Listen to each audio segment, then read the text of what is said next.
Welcome to Biggest Geekus. We are your hosts. I am Joe. I'm Randy. This is episode 92 of our show, and the date is Tuesday, January 14th, 2022, and we are live, as lots of live streamers say when they go live. A lot of them do it first, and we are live, and then say other things. Anyway, welcome to everybody that is in the chat. Yeah. All three of you, looks like Legion of Myth, Gangrel 144, and Martinson. Welcome. Yeah. Thanks for coming out, dudes. I was hoping to gather a crowd just by saying we're talking about inclusion and stuff. I was hoping we'd get a different crowd. That'd be great. Well, It's real quick. there may be. It says, according to the little stats here, we only have one person watching. Oh, well. That's weird, but there's three here. Man. It's YouTube has issues. I know that I finally caught up with all of Eric July's channel. Okay. I felt when I was on vacation and got sick, I fell way behind on all of my listening and watching. Yeah. And they've been having some issues with a couple of things. So yeah, I've only been listening. YouTube has been having issues. Okay. Wait, this is live? I'm out. Oh, come on, Legion, you weirdo. Dude, Martinson got a Facebook ban for saying nuke it from orbit. It's the only way to be sure. That's too weird. Yeah, it looks like Legion and Martinson both got a ban. Legion and Twitter. But I expect that from Max. I mean, I actually encourage that. Yeah, he got Martinson was someone's post about a spider he found in his barn. I mean, really. Facebook is weak. Utterly weak. I know I've posted on Twitter the word retarded, which is apparently anathema to certain people's tender sensibilities. Of course, hurts so, you, man. I didn't get banned for it, but it put up a warning. Warning. It says something about some people don't like that word. Perhaps you should change how you're wording it, but we won't stop you. Careful, Roger uses words in the English language. Yes, it's an English. It's a word in the English language. Retarded. If there's certain words you don't like, I can't. Retarded. Yeah, it's ridiculous. Oh man, so how you been this week? You back at it? Back to work, and I'm sore. It takes a bit of conditioning to be able to walk all day, and it's hot. Today it was hot today. The last. So Gangrel, is it Gangrel 44? I think it is. Gangrel, yes, 44, not Gangrel 144. Yeah.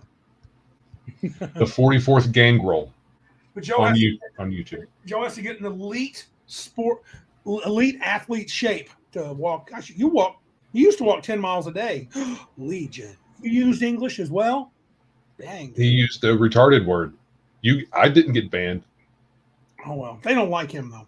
I don't have that many followers, so who cares? Like, who cares? Yeah. Max is really popular, so they have he's higher expectations of him. Yeah. They do. He's got a following.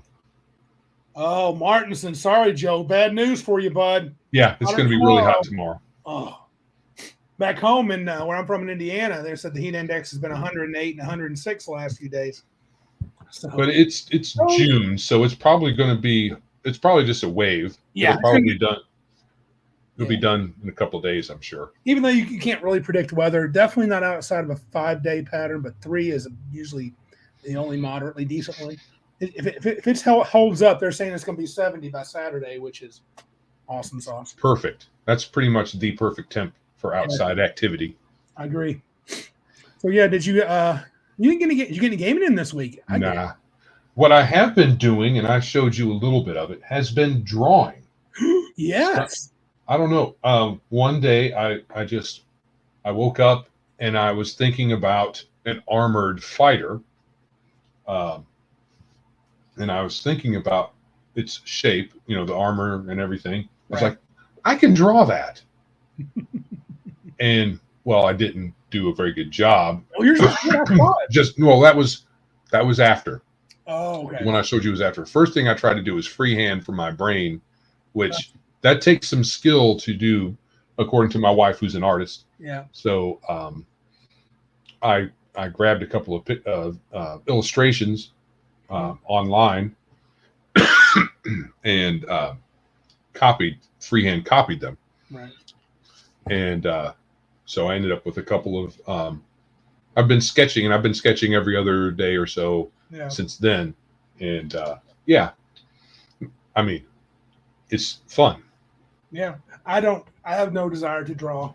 I'm not sure I have much of an artistic bone in my body. So when I was a kid in grade school, mm-hmm. can't remember what grade. I remember drawing goofy looking cars and mug shots on, just goofy looking people, right? Mm-hmm. And me and a friend, we would both do that. And later on, I had moved a couple of times, and then I ended up running into someone I went to school with as a child when I was later in either middle school or high school. Mm-hmm. And he was like, "Oh, aren't you drawing still?" I'm like, I couldn't even remember drawing at that point. Drawing? What is that? What is that? What does that I don't involve? even use pencils. What is this strange thing you speak of? Yeah. So cool. Perhaps I'm going to be able to develop a latent talent. We'll see. There you go. We'll see where it goes. That'd be cool. Joby, I sketched out. I don't know how well you're going to be able to see this. A Roman type of centurion person. Look at that. It's not bad at all. So that's also. I probably should have done it on graph paper because it's harder to see, but it's pretty good for a non-POC though. Correct. And we're hey, that's a preview. That's a preview of things to come. So last Wednesday, I did play, and remember I talked about it very confusingly. I'm playing in an adventure with our friend Greg is running the campaign Wrath of the Righteous from the Pathfinder Adventure path. But he's using not the Pathfinder rules, but he has converted it to a variant of 5th edition. Definitely much more challenging than regular 5e. He's doing a lot of restrictions on spells and rests and long rests, and there's no long rest and short rest. It's just rest. And but it was good, dude. It was a great little adventure. We were first level. We gained second because it's easy to do that in 5th edition. So, but I mean, easy restrictions on spells. You don't get that many spells anyway. No, but like getting them back is much harder. So, okay. He don't like spellcasters in his game. You can say that, but if you play 5e more, it gets kind of spellcasters kind of run the show in 5e. It's all about the magic from early on too. Everybody's got magic. Yeah, that's true. There's too many sorcerers. It feels weenie. I mean, I get it. We talked about before. It feels weenie because you get less number of spells. They don't seem they're not as awesome compared separately. When you pull Fireball out of 5e, you pull Fireball out of 2nd edition or 1st edition, heaven forbid. There's literally no comparison. But 9 hit points. How many did you have before, Martinson? Level 2 with 9 hit points. You had 6 before, right? He's jumped up to 9. Yeah, that's not a jump, dude. That's a crawl. We rolled. Was it 3D 46? Dropped the lowest straight down the line. That's how I rolled our characters. So very fun. I need to level my dude up, but I played that last Wednesday. It was fun. I'm going to play this Wednesday, not in that game. We're alternating. They're coming to my house, and I'm doing a one shot, my OSE one shot that you did. So I'm going to run that with 3 new players. So good rolling there, Martinson. So that should be fun. I'm looking forward. That's tomorrow night, and I'm typing up the character sheets this time. Oh, okay. Yeah, trying to make it a little more legible. Well, that's cool. All right. So overall, it's hard. It's probably hard to make any kind of judgment call on one session, though, right? So for sure. Well, we got a good group too, so I'm going to have fun. We talked about that before. Yeah. I'm going to have fun. If it's our crowd, it's not going to not be fun unless somebody's really having a bad. But he's using an interesting card initiative, and we played Theater of the Mind, which was fun. So that's become more cards. Love it, Joe. Should be dice. It's D&D. We played Amber Diceless, Well, that just means you deserve a nut punch. True. You need a sack check on that, Amber. That's for sissies. Oh, you know what? I didn't show this. Oh, yeah, we said good. Good. We did that? Well, we said it. We didn't show it to Gangrel 44. Yes. We appreciate. We record him by now. Yeah. We appreciate the greeting. Mm-hmm. All right. So. Yeah, get us rolling, man. Emails, call-ins? No. Okay. Oh, well. Apparently, some folks think that Biggest Geekus is a band. Well, we are. We rock.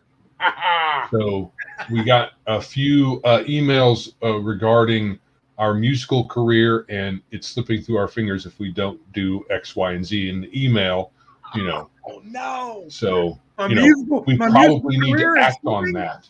I can't believe my musical career is slipping through my fingers. Right. So, yeah, we got a little spam going on. That's okay. But that's it. Yeah. All right. Yep. So, in other news, we have, if you have been listening or viewing our show for any length of time, you know that we are fans of Eric July, and he has something called the Ripaverse coming out soon. Yeah, and it's been coming out soon since like December or November or December of last year. He's hit a lot of snags. It's a brand new comic company generated out of the dust of the earth, essentially. Yeah, he's doing this himself, so this is no joke in terms of difficulty. Yeah, but he's not doing the crowdfunding thing or anything. No, like that. It's going to be a pre-order, and if I'm listening, am I hearing right? Does he have the books now? I don't think that they've been delivered yet. Okay. He said he got a delivery of merch. Yeah, I think most of the stuff that he bought a warehouse. Has it been a month or two? Maybe a month, maybe two, something like that. Mm-hmm. And he's finally got some stuff in there, and it's mostly the merch kind of stuff yet. I don't think he's had the books delivered yet, mainly because he's had some issues with his racking system not being installed in a timely manner. So is that to rack the books in the warehouse? Yeah. So I don't know what specifically, with any precision what he's talking about, except that it's organization. So he knows where his stuff is at, and it probably helps him with inventory and all of that. So, gotcha. So he's had some snags. I can't wait. And the other thing is the website. He's not using crowdfunding. He's not using available systems for crowdfunding. He's rolling his own. Good. So he's got a website that will be coming out for purchasing and all of that. So no Indiegogo, no Kickstarter, none of that stuff. No. He doesn't want to give up the sweet cash to those guys, and I don't blame him. Well, he put most of the cash up front. He handled that himself. So yeah. Yeah. So I get that. If I had disposable income to start up my own company and not have to depend on existing systems that will take little bites out of your profit, yeah, I would do that too. Especially if I had his following. He's got a really big following. He does have a big following. He's not the biggest following out there, but he's got 500,000, something like that. Probably. Is he bigger than like Ethan Van Sciver, do you think? I haven't looked. I haven't looked, so I don't know. Okay. Well, Van Sciver is an established comic book guy. Oh yeah, he's done the DC, the Marvel, and Cyberfrog, and Eric is while he's a known quantity in some arenas, he's not a known quantity in the comic book arena for producing comics. He is for commentary concerning comics and whatnot. But yeah, I think he was a hardcore rapper or hardcore. I don't know how he would describe that, but something like that. He's metalcore. Metalcore, right. He does rap some, but that's not his specialty. He also said he sang gospel back in the day, gospel and and R&B. Okay. So he has a singing voice, but right now he's metalcore, screamy kind of guy. Gotcha. So I listen to some of his music, but it's just not my kind of music. No, I'm sure. I've heard other tracks though. The musicians are very proficient. It's very good. Mm-hmm. Hello, Kill Raven. What's up, man? So we'll have a link in the show notes. There's a picture. Well, maybe I can just bring the picture up. Yeah. So yeah, I really am hopeful he's got big plans, and I hope it sells. I know I will be the first. I'm going to jump on as soon as I can pre-order. I'm going to pre-order one. I want to see it, and hopefully it'll be good, and I'll stick with it if it's good. So, yeah, I'm going to hopefully we'll be able to. This isn't the only picture though. I think he's going to have it in the price range that people can afford, and you get it. Oh yeah. Just the book itself, especially if you just want the book itself, it should be fine. It's going to be a 100-page book, so it's probably going to be in between $30 and $50. Sure, I'm guessing. And there's a lot of people who are like, I wish he'd just tell us more about it. And if you listen to him or watch him, you can pick out what is likely what the main character is going to be a black guy, because he's already said that. Sure. Well, in so many words, he said he doesn't like how representation works in current comic book milieu with DC and Marvel and some of the other, some of the more indie ones. Well, I saw what you did there. Representation. Yes, another foreshadowing. Oh, shadow. Black people. Anyway, that was a little racist. Sorry. Only a little if you're extreme leftist psycho. A little. Yeah. He complains about how representation works, or that it exists at all, and says, I'm going to show you how to do a black character. Cool. And I said, I'm going to, if it works out, I'm going to have the most popular black character in comics. I hope he does. I hope he's great. It's confident. I mean, it may be, he may not, but that's what he's shooting for. He likes bravado. His podcast, he compliments guys that calls them cocky whenever they come in and drop him a little. What's it called when they give you money? Yeah. There he is. That's some of his stuff. I don't know what that stuff is. It's not. This is merch. It's probably poster. It's probably for Canon's sake merch, or not? Or is it no. This is Rippaverse. Oh, I may get probably a poster of some kind. I don't want a poster. I'd love a T-shirt though. Yeah, or a hat. Hat would be great. I want us to have a hat for us. Oh, for our biggest geekest hat. Yes. You can probably do that through Teespring until they, watch one of our videos and hear me say retarded, and then they'll say, bounce me right out of there. If you can speak English, you can listen to Biggest Geekus. Say that on the hat. Yeah. Maybe it's only funny. Speaking English. Speak English, you can actually use the words in English. Let me see if I can't find. He has another shot of his warehouse. While you're looking at that, this is a side note that's not on there, but it's connected. Hey, James Seymour. Yes, it is. Tonight is about inclusion, stereotypical mob representation, pretty much. We're going to get to that. I put the word mob in the YouTube video description because the Twitter mob or the woke mob, whatever. Yeah. I'm going to share again. It's a better shot.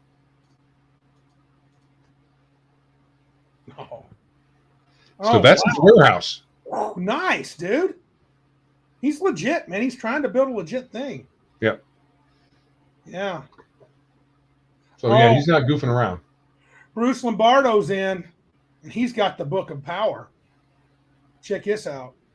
His book's Shift, Elijah's story, is cooler than that. Shift. Not Shaft. The main character, Elijah Branch, half working, half black. Oh, yay. Yeah, baby. Yeah. So, Ethan Van Sciver, I saw this on our conservative RPG site we're both on on Facebook. Oh, okay. And someone commented, I forgot who it was, that Ethan Van Sciver asked about getting some connections to gaming people that are outside of the normal. So that would be equivalent to Comicsgate people. And this guy was, he. Oh yes, I know what you're talking about. See Yeah. it? I thought that's really cool, and it makes me wish we had something because I would love to be in a project or at least to be in talks with Van Sciver because that dude is hilarious. Well, So, some one of the things that he was that the post said was that Van Sciver was also wanting to boost podcasts and YouTube channels, not just folks with product. Oh, okay. Then we should contact him. Maybe. I'll watch the video and I may say, hey, we're small town. James Seymour, Young Ripa, a hack? I don't think so, dude, but you have a good point. I mean, he might end up sucking. That's possible. Yeah, we don't know. I see it. I like. Why would you even say anything about him being a hack? Well, just in the sense that we don't know. I mean, I don't know. Well, we don't know. I mean, well, we're kind of praising him. Maybe James is trying to bring us down a notch because the truth is we don't know. We don't know. It may not be any good. I like the cut of his jib, though. Even if his comics suck, I like the cut of his jib. Yeah. So, yeah. All right. Cool. So go Eric July, baby. Do it. Make the cash. Yeah, because that's what we want. We want good. We want good comics. We don't want just somebody that's not woke. We want somebody that's good. Yep. All right. So let's see. Let's go with the legendary weapons. Max said at Legion, I contacted EVS, Ethan Van Sciver, last time he talked about this and this time yesterday. No response. Yeah, it may be something he's got on the back burner. Something out there. He's not fully ready to jump into it, but I bet you'll get probably. The language of it says is that to that effect. It's something that he wants to do, not something that he is going to be doing like right at the moment. Oh, okay. It's a future project, potential. All right. The 10 greatest weapons in D&D. Unfortunately, I believe these are 5th edition stats. And I disagree if this is a top 10 with the 10 being, the bottom of the 10 and 1 being the top. Yeah, I'm not sure. This is an old article. It's an old article? Yeah. But I thought it was fun. So this is like the top 10 legendary D&D items. Black Razor's number 10. Yeah, that caused me to pause because that would have been if that's the lowest on the top 10 list, I'd put that a whole lot higher. It might be close to number 1. Yeah, and not knowing anything 5th edition, there might be something in there tougher, but knowing how 5th edition does magic items, I'm going to say I don't believe that. I can't imagine. Maybe within the scope of the 5th edition rule set, it's uber perfect, but Black Razor, that's a bad sword. I remember that sword from White Plume Mountain, baby. White Plume Mountain. Actually, White Plume Mountain is represented here. Represent White Plume Mountain. White Plume, baby. You know it. Okay, so Black Razor was 10. Midnight sword that can drain levels. Watch out. Yeah. Wasn't it? It was in old school. It was +3, wasn't it? I believe it was +3, and I believe when it hit you, I think you had to make a save, or you would lose. I'm not sure if you'd lose a level, or would you lose all your levels? Yeah, I'm not sure. I thought it just killed you. Yeah, so, because that's what it's based on Elric's blade, right? Basically. It was basically, it's basically Storm. And it's not like every time. I can't remember. So when Elric was using his weapon, is it every scratch on somebody killed them, or was it just he killed a lot of people? Oh, dude, no. If Elric hit you with that sword, it would drain your life. It wasn't a level. Right, your life. So and it didn't matter if it was a real solid hit or stuck you through the gut or anything like that. Yeah, I can't recall who the creator of White Plume Mountain was, but he did. I'm kind of looking. I think he did give credit to Elric for that sword. S2. It was by Warren Schick. Yeah, he was one of the older school guys. He had some good modules. I think he did Bone Hill, House on Boner Hill. I think he gave credit. He said, yeah, that's exactly where he stole it from. So he wasn't trying to pretend. Been pretty hard anyway to get with it. So number 10 on the list is Black Razor. Black Razor. Whether it's ranked 10 or not, I don't know. It may be a no particular order type list. It says 10 greatest weapons. Yeah. Yeah, Lauren Schick. Thank you, sir. Thank you, Crafty. Oh, and welcome. Yeah, welcome. Yeah, a few new ones there. So the Moonblade, I don't know where that comes from. Me either. I have heard of it before, but does it maybe it's a 5th edition thing? Could be. The clues are here. Upon choosing a bond with the blade, you endure a blade right. So that's something specific to somebody, some sort of lore. Okay. You hold a weapon of unique and unimaginable power. That's all it says? Yeah. Forgotten Realms, Killraven says, is where the Moonblade comes from. That sounds right. Okay. And all that stuff. It doesn't get into any specifics here. Oh, the old Harper novels. Okay, cool. Oh, so it's probably pretty powerful. Yeah, it's pretty considering the Harpers. Yeah. Vorpal sword. Well, God. Now, compared to Black Razor, the Vorpal sword's kind of okay, I think. I mean, it kills you with chopping your head off, but you have to crit. You have to roll a natural 20 in the old days, and I think 3rd edition, if you could get a pretty long, wide range of a crit. It wasn't. I don't think it was limited to 20. Now we're talking 3rd edition, that's for sure. You could, because you could improve with improve. I remember in 3.0, if you got a Vorpal and you had the improved critical, a Vorpal katana, I think you could get to like 12 to 20. Yeah, that's deadly. We've always said we've thought a Vorpal should be a unique. Joe definitely thinks, I'm kind of 90% with him, that a Vorpal should be unique. I wouldn't mind having a world where there was maybe 2 or 3 Vorpals, but there wouldn't be truckloads of them. Well, I'm also of the opinion that like the any of those really high-end, powerful items should be unique. Like the old Hammer of Thunderbolts. Hammer of Thunderbolts should be unique. Mm-hmm. What's the big staff? I can't believe I forgot what it was Magi. called. Staff of Magi. Unique. In the house. Welcome, sir. Welcome, sir. Welcome. Yeah. So far, it's pretty good. I'm liking his what he's listing. This is good. Vorpal sword is pretty sweet sauce. The only thing that I'm not sure. I'm with 5th edition. If you attack something that can't die from getting its head cut off, you do an extra 5d6 damage.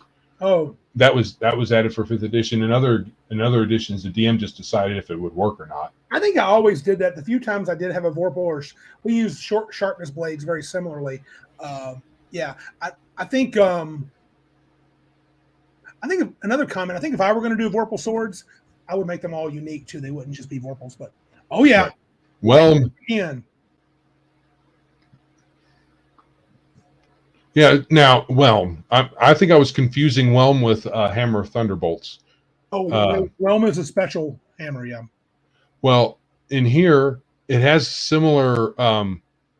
similar requirement. You have to does it say that here, or maybe it's different? We'll do extra damage to giants. It's different. Never mind. It comes back to your hand. It flies back and lands at your feet if your hands are full. So it's a dwarven thrower that's plus what? It doesn't say what the plus is. Probably at least 2 or 3. Cool. Can detect evil and good and locate objects. I'm not sure if that was those are original powers of Whelm. I mean, we were always, Black Razor. Yeah, but in the original White Plume, you guys were pretty excited though, because you knew if you got one of those 3 weapons, you're like, I'm still doing pretty good. Yeah. So, yeah, I'm not. I mean, yeah, everybody wants Black Razor, but Whelm was a good second choice. Yeah. A giant killer. Yeah, buddy. Here's Now, another one I didn't know I about. didn't know this one. Hazaron. Hazaron. I think that's how you pronounce it. Hazaron. It's Netherese, so I'm not sure where. That's Cult of It's the Forgotten Dragon. Realms, but I don't know which I've never heard of it, but when it was introduced in the timeline. it looks cool. Is it a 9 live stealer?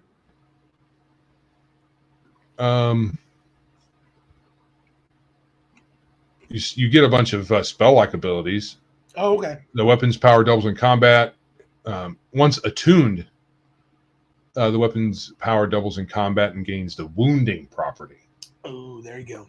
Wounding is no fun. Yes, not if It's you're no being joke. Oh, Kill Raven says that one's pure 5e trash. Yeah. I figured. Dawnbringer, I think, is as well. Hopefully it is. I wasn't particularly impressed with this one. It's basically a lightsaber. Oh, okay. Yeah, that's kind of third gradish. Yeah. It's +2. Yeah, that's got to be a 5e.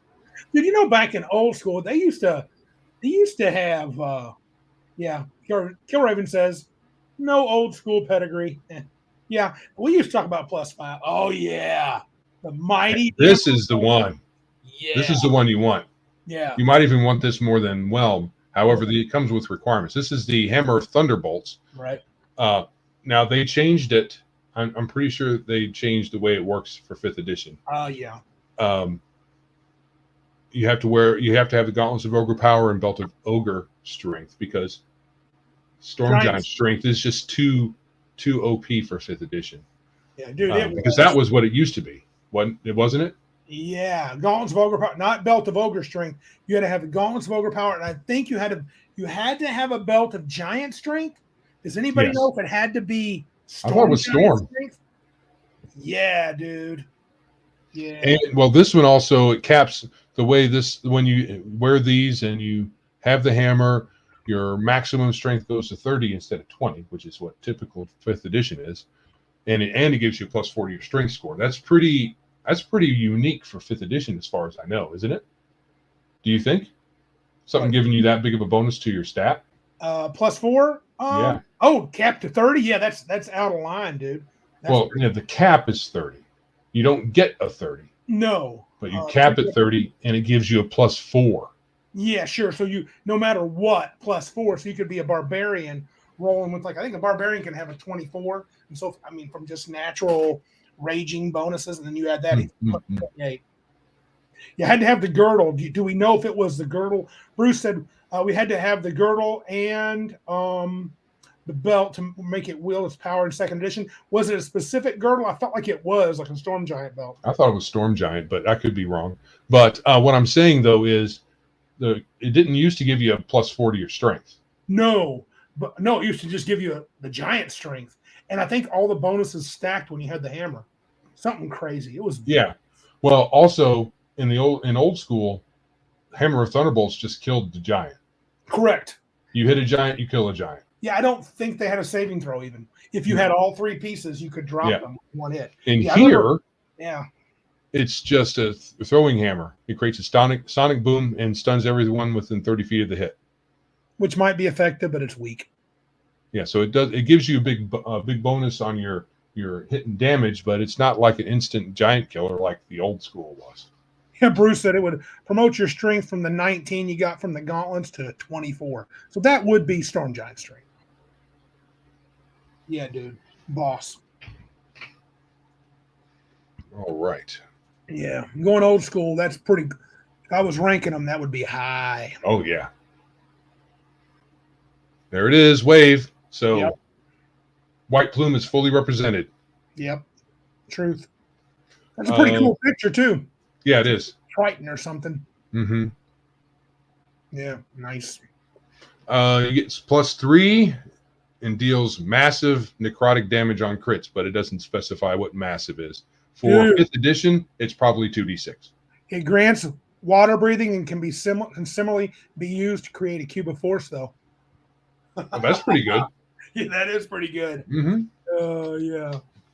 Yes, it was nasty. it can similarly be used to create a cube of force. That doesn't make sense. Well, that's okay. I don't want it to. I'm sure there's something more to it, some details to make it Similarly, similar to fun. what? I'm sure there's some similar tech. I'm sure there's some technicalities they're not filling in this article that can make it suck. Or Phil Weenie. That's Joe's favorite. Weenie. Bruce drinking Viking blood mead. It's not Thorin's mead that you get in Texas, but it mixes really well with Altstadt light beer. Okie dokie. I don't know. I have not tasted any of that. It's beer though, so I'm not gonna like it. Joe will not like it. I like a good, really wussy beer. I think those are mutually exclusive terms, good and wussy. Well, I know when I was in Germany, I had Weiss beer, whatever that is. I know it means white, but I don't know where I had it at, but it was actually quite good. I would actually choose to drink it with a meal. It was that good. Ah.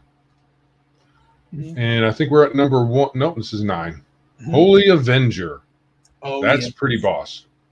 That's, you're hard pressed. That, +2 though. Oh, I think no, it's +3. In original D&D, it was +2 sword in the hands of a lawful good fighter. In the hands of a paladin, it was a +5, I believe. So, +5, and gives you it would have a constant when in the hands of a paladin.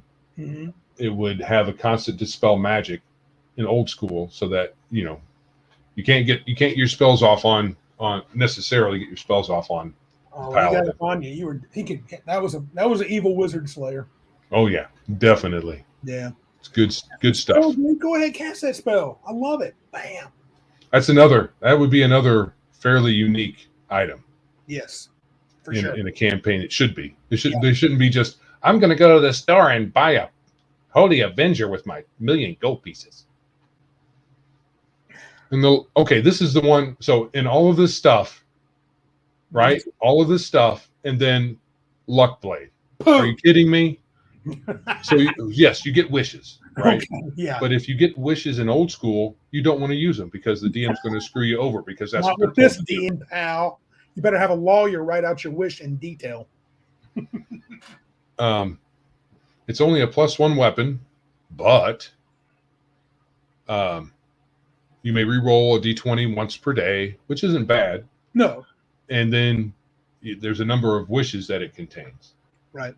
Which, the wish spell, while in old school, so that's number 1, whatever that is. Well, I don't think it's ranked. If it's ranked, that's poop. Yeah. You might put the Luck Blade 10. Because wishes are one that's hard for DMs to adjudicate, especially old school version. Newer versions, like 3rd edition, starting in 3rd edition, it was really specified what you can do with it. So it made it a little easier to use, but it kind of tempered the power some. Yeah. Bruce, yes. I think he agrees with this. Someone needs to clobber the author with a used skillet. Yeah. Yes. Rusty. A rusty used skillet. And I like Killraven's philosophy. Not that a DM should really give any of these to a PC. He forgot one word, ever. Right, Joe? Well, you shouldn't give. They should earn. No. There is no earning. But and definitely you shouldn't have a party full of Whelm, Black Razor, Holy Avenger. Well, Holy Avenger and a Black Razor in the same party. That would be interesting. Well. But you have a fighter with, I don't know, have a fighter with a sweet Vorpal, Paladin, maybe 20th level, 25th level, high level dudes. I could see them each having a total BA weapon. Well, what? Hard to adjudicate? Write down your wish to the best of your ability. So back in the day, you didn't want to do that because that was a game stopper. Yes. It was a game stopper because we wanted to not let Randy screw the wish over, but it didn't matter. You would spend an hour. They would be concocting over in a corner. I think we're ready. Here's our wish. Huh. Are you sure this is it? No, let us see it again. Yeah. Yes, James. So adventurers finding a power weapon might have somebody after them to reclaim their favorite weapon. Yes. Or sure. And if it was like a powerful weapon for good, evil forces might want to come and take it and destroy it or lock it away. Oh yeah. It's great for, sure, it makes you a little more powerful, or maybe a lot more powerful, but it's, it helps the campaign have some depth, I think. Yeah, especially, and even if like you get, let's say you get that Vorpal and it's well known, Soul Reaver, the Vorpal, and maybe the family of the guy who owned it, who died in the fighting the dragon, but you killed the dragon, you got the sword, and the family's like, hey, that's our dad's, that's our sword, we're taking it back. And if they can't beat you, they hire some high level BAs to come take you on. Assassins. Oh, Bruce thinks this sounds like fun. I'm not sure. Maybe it's a typo. You two should do the Book of Swords. Well, the swords in the Book of Swords. Oh, that's what he's trying to say. I'm pretty sure. In 2E, the fighter was scary early on. He stayed pretty scary, dude. You could argue the wizard could do awesome stuff, but man, he had access to weapons that were nasty. Yep. Sure, if the DM put him in the freaking game. True, my fighters didn't.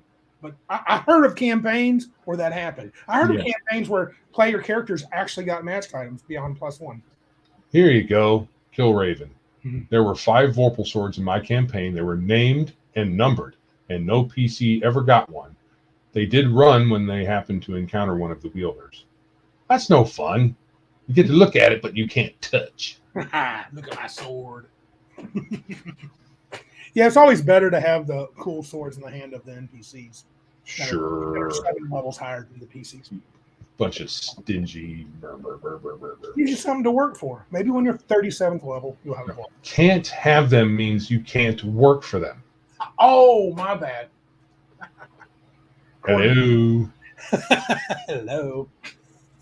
All right, so we're going to do. We're going to have a segue article here. Yeah. Let me put this thing up, yo. So, in the spirit of representation, Bounding into Comics has a take on Screen Rant's article about how if you are critical of Star Wars, the most recent Star Wars franchise movies, you're likely a racist because obviously you are, because you're criticizing certain people, and those certain people have skin tones that you can't criticize. Never.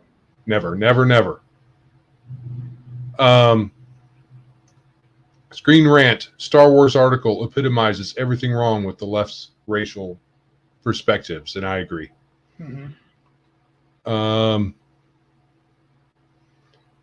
I think this.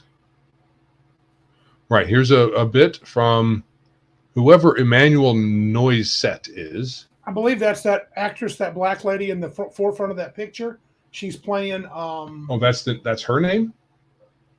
You still can, Legion.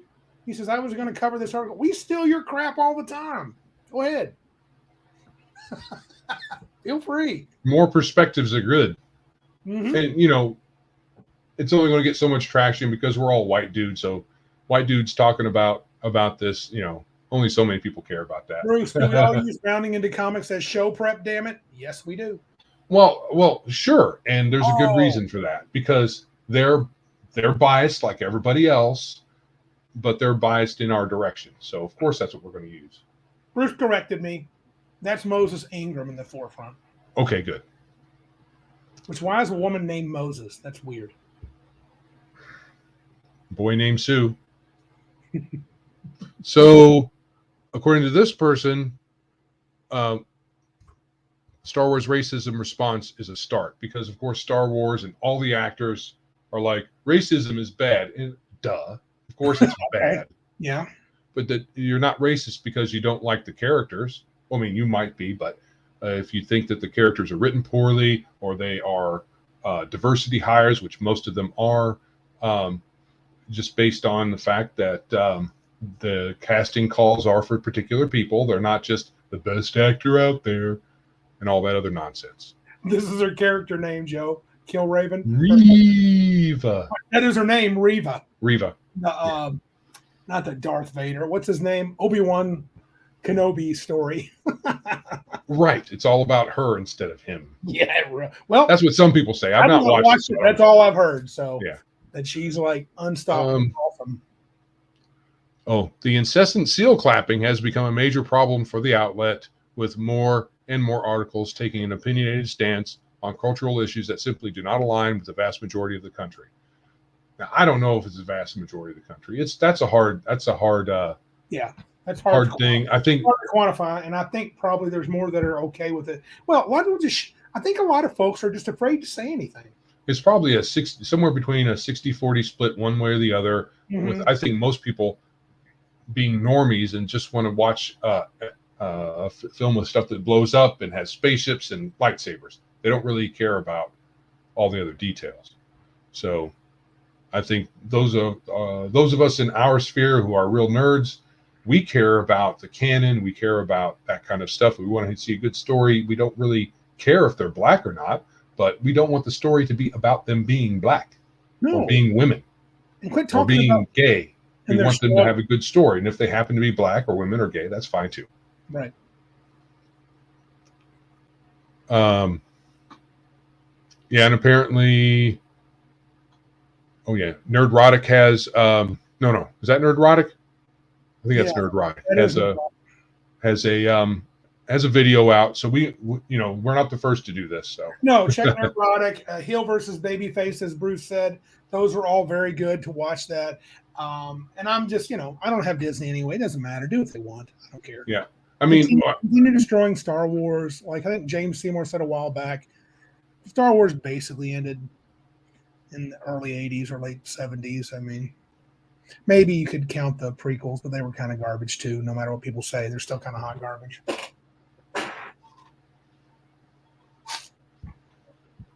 All right. So essentially, so she got racist comments, which, you're going to. I'm not sure they were confirmed, though. At one point, those were never confirmed that she got them. They just said she did. Does anyone know? Have they been right? Well, okay. So according to sources, Screen Rant, contrary to the belief that the critiques were about her acting or the character, the hundreds of comments directly refer to her race, complexion, and more, says Noisette. Notice the number given, hundreds, not hundreds of thousands or tens of thousands or even thousands, hundreds, compared to the amount of Star Wars fans that there are. Yeah. That's paltry. We've seen a few of them, and many don't amount to racism at all. Right. Merely attacks levied against Star Wars character that very few people like. Others, however, do amount to racist attacks, and that's par for the course for anyone who has spent a single hour on a social media platform. Racist bigots and morons are everywhere, and they're not going away with a snap of the finger. Right. So what also leads people end up doing is the tiny amount of racists that stick their neck out and say bad things, they then apply that to the fandom at large, instead of just saying, well, there were a few people who didn't like me because of my race. Yeah. And they start the show, they're like waiting to do that. It's almost like they want to do stuff to cause some problems, and then they just. Well, there's also some talk that Moses was kind of prepped for the racism, so it was expected or whatever, for whatever reason. Even though we as Star Wars fans have many examples of not white people that we never had a problem with. Right. Oh yeah, and it's stupid. According to no, this isn't the quote I was thinking it was. According to Lucasfilm, no. Noisette then goes on to reference Lucasfilm getting out in front of a freight train that never was. They're infamous. There are more than 20 million sentient species in the Star Wars galaxy. Don't choose to be a racist. Yes, we choose. Good Lord. They're just trying to make a controversy. They can think they just want to be it's the victim. I want to be the victim. So yeah. And everybody loved this character. Yes. Everybody loved. Calrissian was a favorite. Yeah. Mm-hmm. So it's stupid. It's just all dumb. It's all dumb. Anyway. But that is a good lead into the main topic. You want to, do you want to do your shout out now or later? The Twitter guy that. Oh, okay. We'll, yeah. I'll remind you. Yeah. All right. So that is a good segue into our next segment. But before we go to that, I'm going to shout out to, let's see, Legacy Game Mastering has a YouTube channel, and he reached out. The fellow behind it reached out to me reached out to Biggest Geekus on Twitter, and we're going to collaborate at some point in the future. Yeah. So thank you for that. So I guess we could have had that in the email, whatever section. But anyway, we're going to do a collab here soon with him. We're just going to talk about OSR, legacy games. Are we sure it's him? Are you sure it's him, John? I'm pretty sure. Okay. It's the same guy. Because the account on Twitter is Legacy GM. Okay. Cool. So I'm pretty sure it's the same dude. Good so if you are, when you watch this, if you do, or if you are, just give me ping me on Twitter to confirm. All right. Legacy GM is a good channel. White guy clapping, according to Bruce. Yes. Okay. Clap for the white guy. Hey, you want to tell him to do the things? Yes. So, if you haven't already, subscribe, hit the thumbs up, like our channel, share, tell your friends about Biggest Geekus, comment, and thank you for being here in the chat. We appreciate your you being here with us and participating. All right. Oh, you can also go over to biggestgeekuspodcast.com/support. Sounds good. I think it's support. Sounds Is good. it support? I think it's support. Something like that. It is something like Something like that. I haven't been over there. I don't have that link in here anymore, do I? Oh, you have Streamlabs. Biggest Geekus tip jar, Yeah, we have the tip jar over at Streamlabs. Biggest Geekus 1/tip. Also PayPal, paypal.me/biggest geekus. Bruce is unsubscribed again. Dang it. No, it's not on. It's not on. And here's the reason. Oh. I turned it on and looked in the camera to see what it looked like, and it doesn't look like anything, so I don't bother. It's not very bright. So it's off and it looks better. Yeah, it looks fine. If you don't like it, please resubscribe, Bruce. It looks better this way. At least you could read it. Boy, he's demanding, boy. He's being feisty. He was last week too. He's like, I'm out of here. All right. Crackers. Yes, we have some links in that will be in the description. I didn't get them up beforehand like I did last week. Let me get them up. Be up there. So they will be up after the show if you want to donate after the fact. And moving along, we are doing our main topic, which is stereotypes, inclusion, and representation in D&D, starting with stereotypes. You know, when I first had the idea to talk about stereotypes, I was just wanting to stir up trouble, really. And no, you. I find that hard to believe. Just a little bit. And I just every once in a while think back to a situation that happened online, and stereotypes are something that certain groups shy away from in the game because they feel they're harmful, lead to violence and all that other stuff. I think that's pretty much childish. It all depends on how you do it. So if you have somebody sitting at your table and you're ragging on them through the game using stereotypes and whatnot, and you're being mean about it, well, it probably shouldn't. No, it's probably, especially if you're doing like, I mean, I guess the funny thing is if you bring the stereotypes into the game, and I was kind of thinking as you mentioned this to me, the good and bad ways you could do that. I mean, the bad is, stereotyping the players. If you're giving them crap because, I don't even know what that even, honestly, I don't know what that means, because truth is, I mean, stereotype is just the most likely. I mean, the definition of a stereotype, this is from dictionary.com, as a noun, a simplified and standardized conception or image invested with special meaning held in common members by members of a group. Cowboys and Indians are American stereotypes. That's not necessarily bad. No. And on the thumbnail for this live stream, I put in a tavern. Yep. And you can't have anything really more stereotypical about D&D than a tavern. Yeah. And there's a lot of people who want to poo-poo, taverns are so overdone. But, back in the day, the tavern was kind of a hub. I forgot Killraven. He made a good point. Dictionaries are racist, didn't I? I did know that. I did do what's it called? Do the work. I did the work on that. Did the work. To know that it was racist. Did your anti-racism work. Right. But I mean, the thing is, though, like stereotypes to me, for the most part, are incredibly. What does James Seymour say?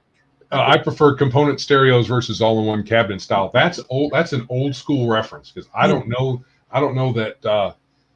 I don't know. I haven't been in that for a long time. When I was in the military, of course, you were the PX, the post exchange, the store on base. That's one of the ways they got your money from you, is with stereo equipment. And you could either get a cabinet, like it had a glass door, and had the various bits all wired, or either it was individual things that you had to plug into each other, or it was one big thing. And a lot of times it was cheap, but cheaply made. But they did get your money initially, didn't they? Oh yeah.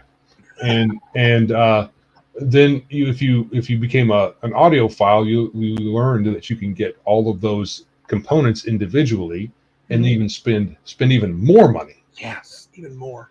But they were good. It was good. It was quality. You could get quality equipment that way if you were an audiophile. But stereotypes, I mean, like I made this in the notes, they set a baseline. And yeah. From a DM's perspective, okay, most of the elves live in the woods. Most of the dwarves live in the mountains. Dwarves are gruff and they have a Scottish accent. Elves are haughty, and most of them seem like they're gay, even if they're not. Of indeterminate sex. Right. Did I say that out loud? And so, and so you can't bring the surprise, or you can't bring the cool if you don't have the stereotype. If I bring in a new race, let's say I'm going to play the Goliath, and my players have never seen a Goliath before. I haven't allowed it, so in 3rd edition that came around, and I bring it in as a race in my game. I'm not going to introduce them to the weird Goliath who acts like a hippie and hangs out in Sigil and dresses, right. Cross dresses. I don't know. I'm going to introduce them to the standard Goliaths, probably have an adventure where they encounter them, get them to know them, and let them meet a lot of stereotypical Goliaths that have certain behaviors. It's literally ridiculous to think that you should not stereotype within the game world. You should, because it lets players understand, here's the baseline of your world. Correct. Correct. Yes. Now, some other, the thing is, some things have multiple stereotypes. Yes. So the barkeep, you could have the friendly barkeep, but you could also have the barkeep that's only friendly if you slide him some gold. True. You could also have the barkeep that's the retired 20th level adventurer stereotype.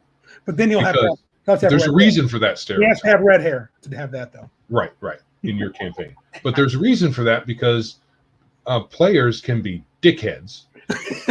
And, they don't want no lip from some uppity barkeep, and they'll just chop his head off at the slightest provocation. It didn't take me long to learn that. Oh, that's how you guys are doing. Yeah. So all the barkeeps are now 20th level, retired. Vorpal sword, roll up new character. Wow. Or there's just somebody in the bar that is. Yes. Yeah. Yeah, so, having the sagely but forgetful wizard, and the kindly old priest, the edgy rogue with a heart of gold, your Lando, or not Lando. Who's it? Han Solo. Oh. Right. The players need to know how the world works on a fundamental level. Cool. Yes, Darth. That's what we're trying to say, yo. Yeah. So, and that makes stereotypes good. Yeah. You want them to be able to connect to that.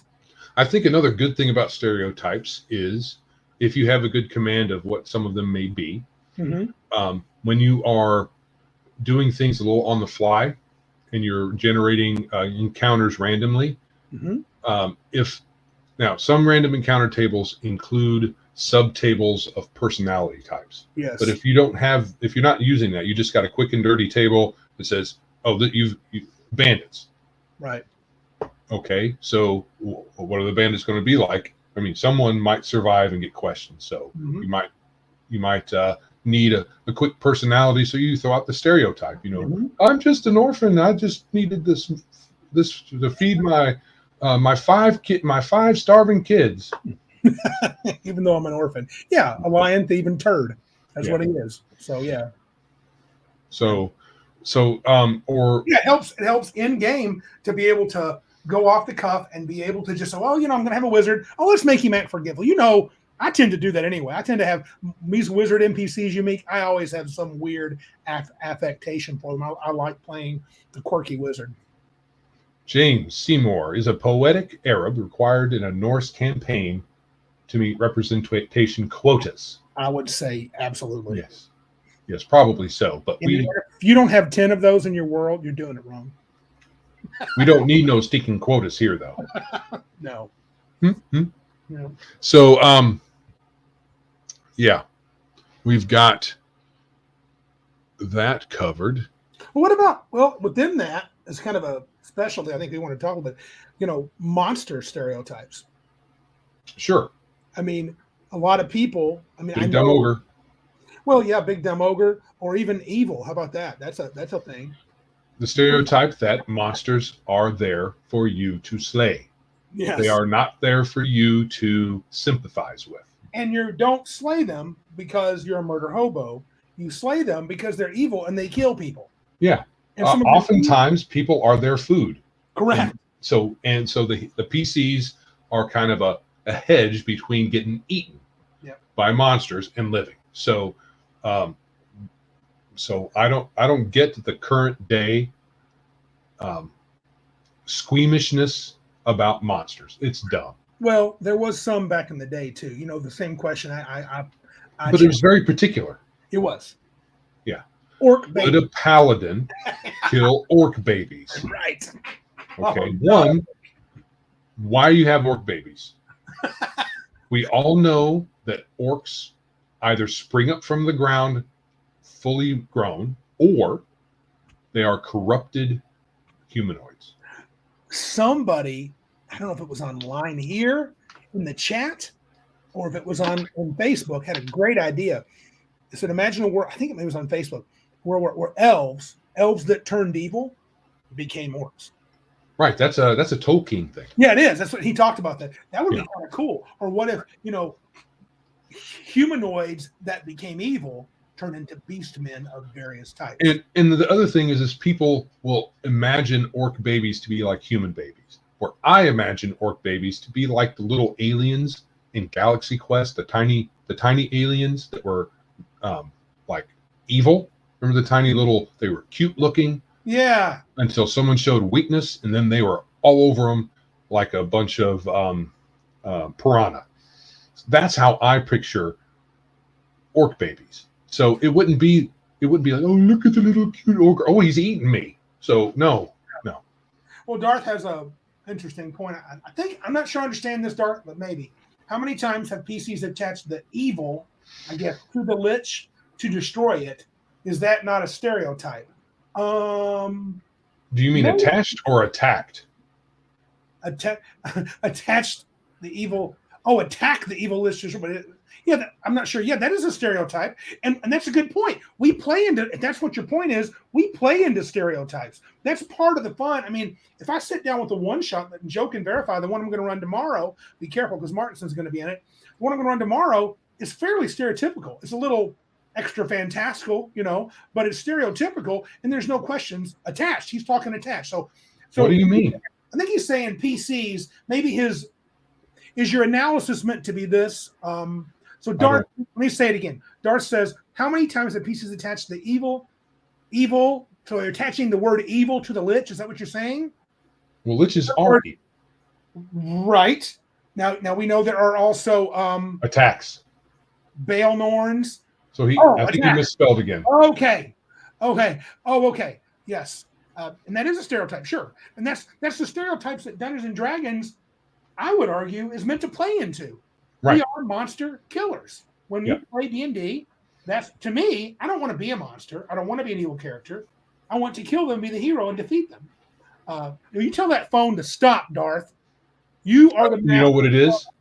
Your phone's woke. Because it doesn't want you to attack the lich. It wants you to be attached to the lich, as in marrying it. Because liches are not necessarily evil according to the new learning. So, yeah, that's what you do with the liches now. You marry them. You don't kill them. Yeah, poor Darth. You should return that phone if it's woke. Yeah. So yeah, I think that's true. Yes, the whole evil good dichotomy, which was described as law chaos back in the old days. I think a better one would be light and dark.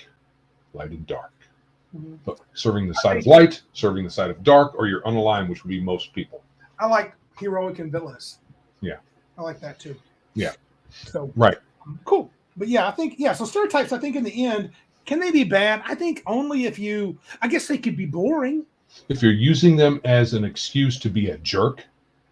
Sure. At the table, one way or another. Yeah, that's bad. I don't know how you would do that, but I guess you could. No, here's a stereotype. Sure. I'm a loner. Or I'm chaotic evil. This is what my character would do. I'm not. Yeah, that's a stereotypical. That's a player stereotype. That's a player stereotype that does those things. Yeah. So if we want to broaden the discussion, absolutely, there would be player stereotypes that are problems. Liches were people too, not are people too. Were people. Anyone who advocates for liches being people get kicked out of the hobby. That's official. Oh, James, should I tell the story? Yeah, Lycan. So Randy at 13 or 12, 14, I guess, 13, didn't know that word was Lycan, James. I thought it was lichen. In fact, when I read the flavor text in the module, the players are going through a dank dungeon, and I say, and there is lichens all over the wall. And they thought I said liches. And they're like, we're only third level, dude. How many liches are there? All over the wall. All over the walls. Oh, my God. Where's the crap now? Drop your linen and stop your grinning. Killraven, if your D&D campaign doesn't feature inherent evil, you are D&D-ing wrong. Correct. Heh. But, you can play D&D moral relativism if you want to. You can. Yeah, you can. It's annoying. Probably leads to arguments. I don't like moral relativism in the real world. In the real world, and I don't really like it in gaming. I don't care if it's D&D or any other system. If the setting is a morally relativistic setting, like say midnight or some other settings, I'm not going to enjoy it as much. Midnight's not moral relativism. Midnight is the evil's winning, and you're just trying to be good and survive. Oh, I'm thinking of the vampires and the werewolves. World of Darkness. World of Darkness. That's morally ambiguous, I think. I don't like playing monsters, but yeah, and I agree with Legion. Liches get stitches in my campaign. Yeah. So some liches got stitches. I mean, they might still have them in them. Mm-hmm. So yeah, and if you like the moral relativism, you want to worry about orc babies, or can you live long enough to become the villain in someone else's story? Whatever. Okay, sure. But I guess it's one of those things that turns our hobby from a fun pastime where we get to it doesn't necessarily have to be a beer and pretzels type situation at your table, but it turns it into a morality play. Yeah, and in a kind of emo morality play. Yeah, and I have to admit, I've been guilty of that at the table, but not as a campaign. It's usually one villain, or one situation. And I can even see, I've seen Joe get, he just like, ugh, he hates that kind of quandary. But most of the time, my campaigns, you're the good guys, and evil is the thing you want to defeat. Oh, James Seymour. Is being an adventurer inherently wrong? Is it honorable or good to loot cemeteries and kill disadvantaged third world people? Probably, but there was a period where we were discussing what might be a taboo, which was touching dead people, or looting dead bodies. Right. It was kind of a thing in our group for a little while where we were like, would that be taboo? Mm-hmm. And there are many cultures where touching dead bodies, robbing corpses is very taboo. So we were kind of exploring that, but then it's a game. And he died with black razor, so I'm touching his dead body. Right. But are you bad touching it? No.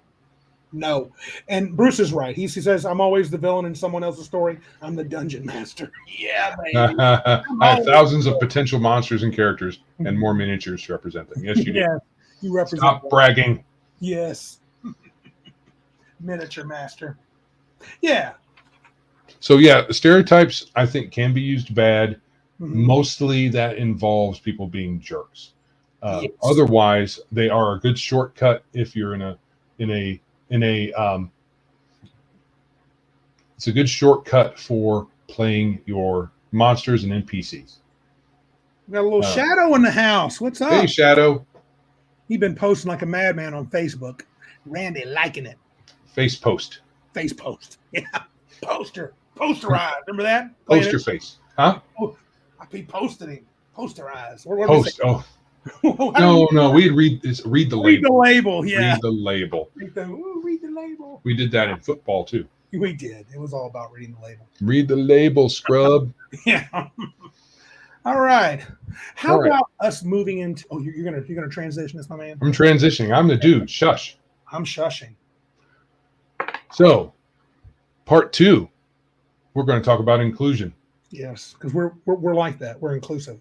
We're very inclusive. So, in today's vernacular, inclusion involves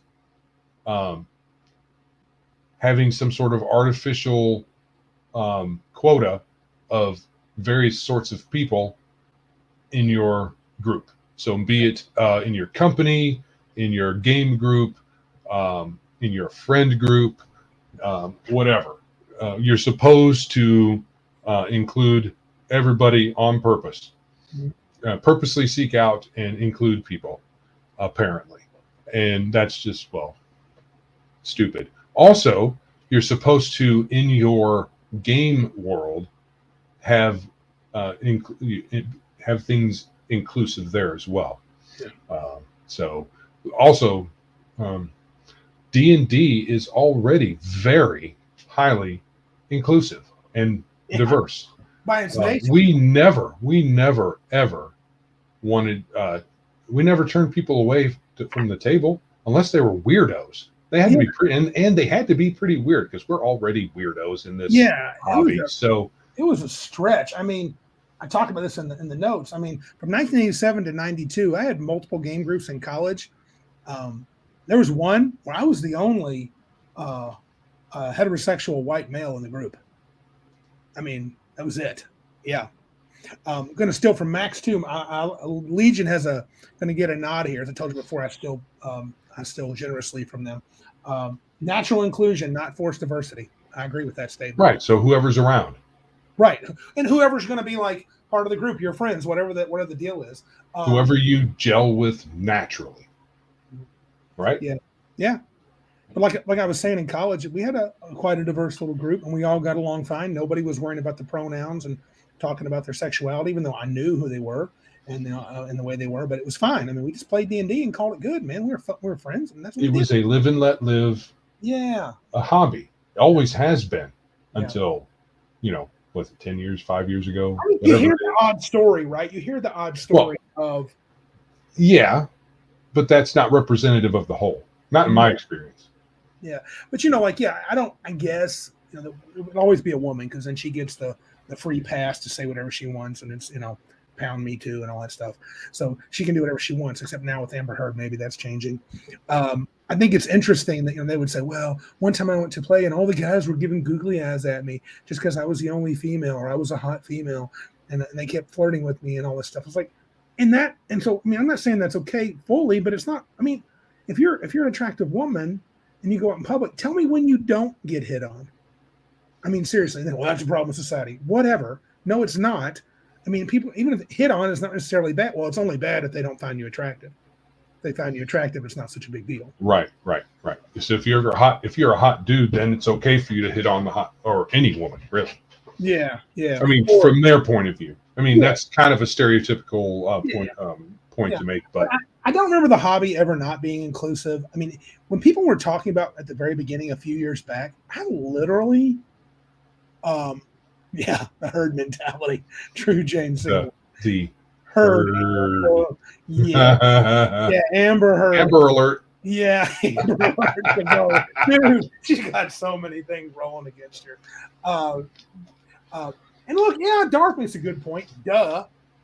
You're the first girl that ever showed up to a table of teen boys that have no luck with girls. Doy.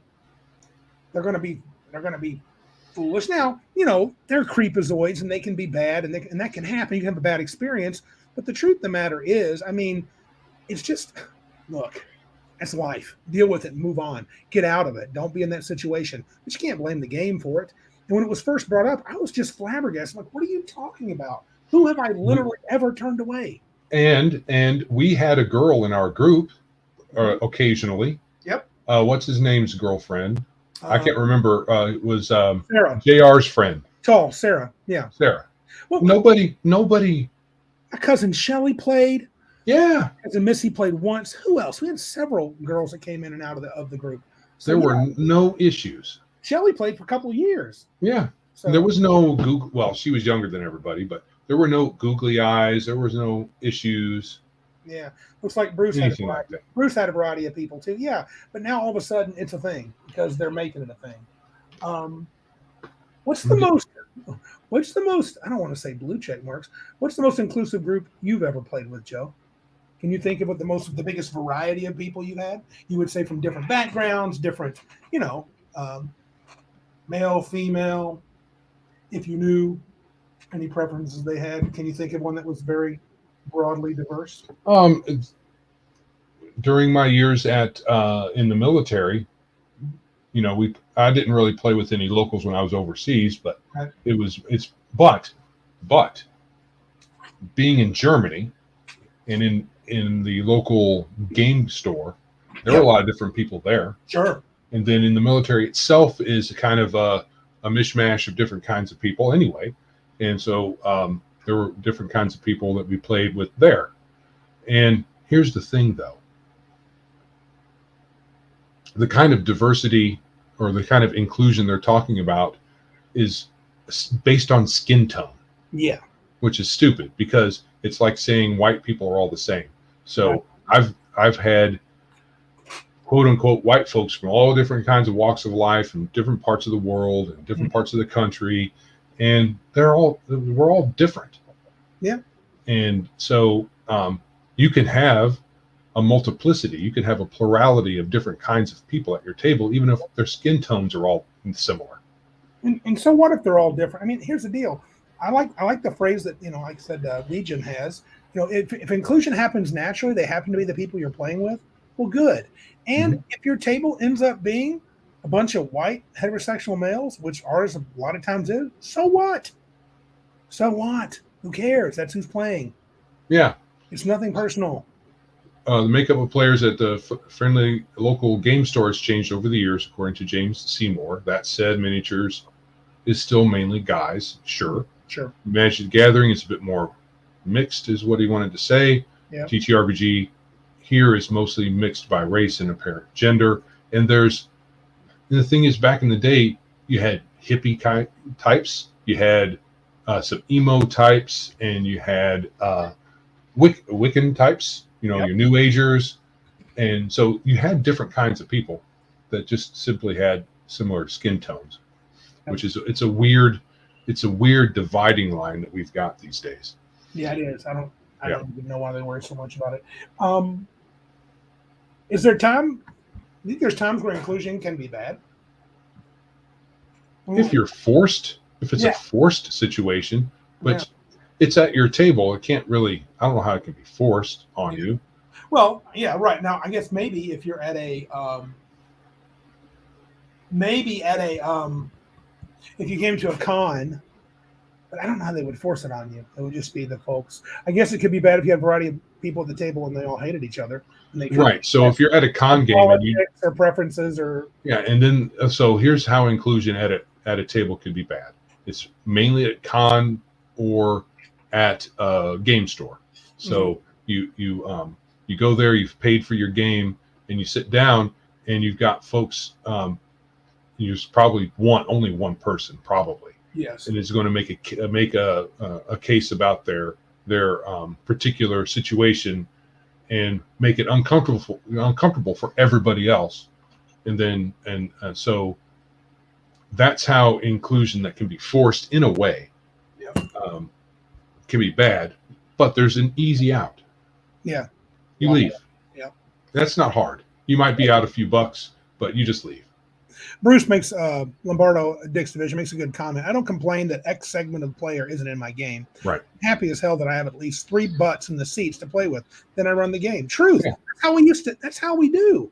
I'm glad to have the people. Right. Right. And back in the day, it was a bunch of white dudes from Indiana. How much different could we? I mean, we're going to be a little different, but we had jerks. They're jerks. We have them. Sure. But who cares? Yeah. No, we shouldn't be concerned about that. What we should be concerned about is having a group to play with, and then having fun at the table once we have that group, and trying to get together as much as we can. Those are the things, not whether they have a particular skin tone or particular sexuality or particular anything, except an interest in the game and having fun. That's it.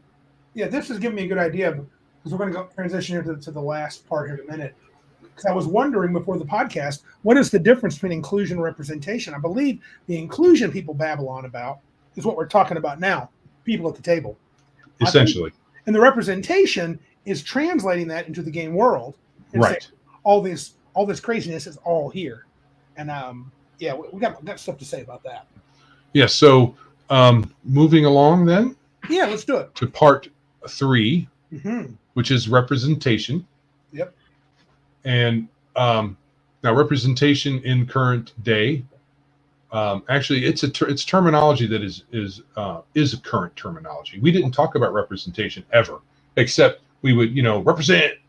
Yeah, or what does that box of Kleenex represent? Oh, that's the Terrask. Oh, okay. Right. Talk about that. The actual good use for the word. Yeah. But these days, representation is another kind of forced thing in many aspects. Some people want all sorts of people of different hues, sexualities, and all that to be represented in the game world. Well, you remember Pathfinder 2? We may have mentioned this before, and we've talked about it privately a lot. Before we get to that, Kill Raven's got it. Oh, you found it. Sorry, dude. Hey, stop it. Kill Raven, why is your group full of white guys? Because that's who showed up. Truth. And I think something else similar up here, Bruce said, Wisconsin. It's very pale there. So is Indiana. Yeah, southern Indiana. For sure. Yeah. But my point was, go to Pathfinder when they did their beta. They released the beta for, or alpha, whatever it was, for 2E, second edition. And we were kind of interested in it. And then they had that I remember the page number, it bugged me so bad. Page 5 of their playtest document says, not only should you allow people at your table of all different stripes, but they should be represented in your game world. If not, you're doing it wrong. So I have to have some non-binary halfling who is a halfling of color, and at my table I have to have you should have all of them, all 97 genders. I think Shadow mentioned 52 genders, whatever it is. But my point is, and when that hit me, I remember I was like, I'm out. You Mhm. don't get to tell me how to play. And that's them literally, people sometimes say, well, the book can't make you play a certain way. You're right. But the game designers never actually told me that, right? Oh, look at this. Oh yeah. Page 5 and page 6, your table is a safe space. Don't tell me what my table is. It's dangerous at my table. It's There's very dice throwing around. There's dice all over the place, and it may Yeah. hit you, not just your character. There might be a D4 on the ground. That's ouch Yeah. time. Yeah, you better have your shoes on, son. And it better be steel-toed boots. But yeah, and so yeah, I agree. Killraven, that was the moment I lost interest in PF2E. Absolutely. In fact, I said, I'm out on this thing. I don't care what they make. I haven't looked back And I at don't Paizo know, either. and I believe Patrick's not here tonight. I don't know if anybody here actually has a copy of 2E, but I believe Patrick told me that didn't make it into the book. But I don't care. I don't care if I made it or not. Tell me where they're coming from. Oh, right. Good point. It's a case of saying the quiet parts out loud. In a way. Yeah, exactly. Yeah, Martin. That's what they wanted. That's what they wanted to say, and then once they got the backlash that they deserved,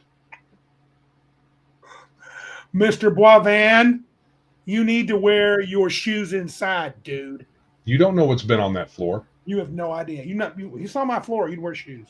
Yeah, he has a dog. Yeah, and 47 cats. You guys want one? I'll give it away when we get 200 people. No. Oh, Legion. Oh, Gender fluid. Does that mean it needs to be filled up every 500 miles? I think it does. Yeah. Yeah. Actually, according to current thinking, it can be refilled at a moment's notice. One of the absolute dumbest analogies I ever heard, or trying to justify representation, was for women fighters. And I don't know who it was. It was some podcast. And the guest on the podcast said, it was a female, of course. And it said, oh, Max, you might be right. So, anyway, she said, well, you know, Game of Thrones, what's her name? Brienne, the big, tough female fighter. She's like one of the greatest 8 or 10 knights in the realm. And that means that you should use that ratio in your world. 1 out of 8 or 9 should be a female fighter. So that, No. and I'm like, wow, she was extra. She was like the crazy outlier. Statistically, Brienne didn't count. Right. She's literally a complete outlier and means nothing statistically. The top out of the top 10, she's 8 or 9. It's not the same as a 1 in 8 or 1 in 9 ratio. No, even 1 in 10, they're acting like that was the case. No, she's an outlier that was a unique individual. Yeah. She was, yeah. I watched the show. They made her seem pretty tough.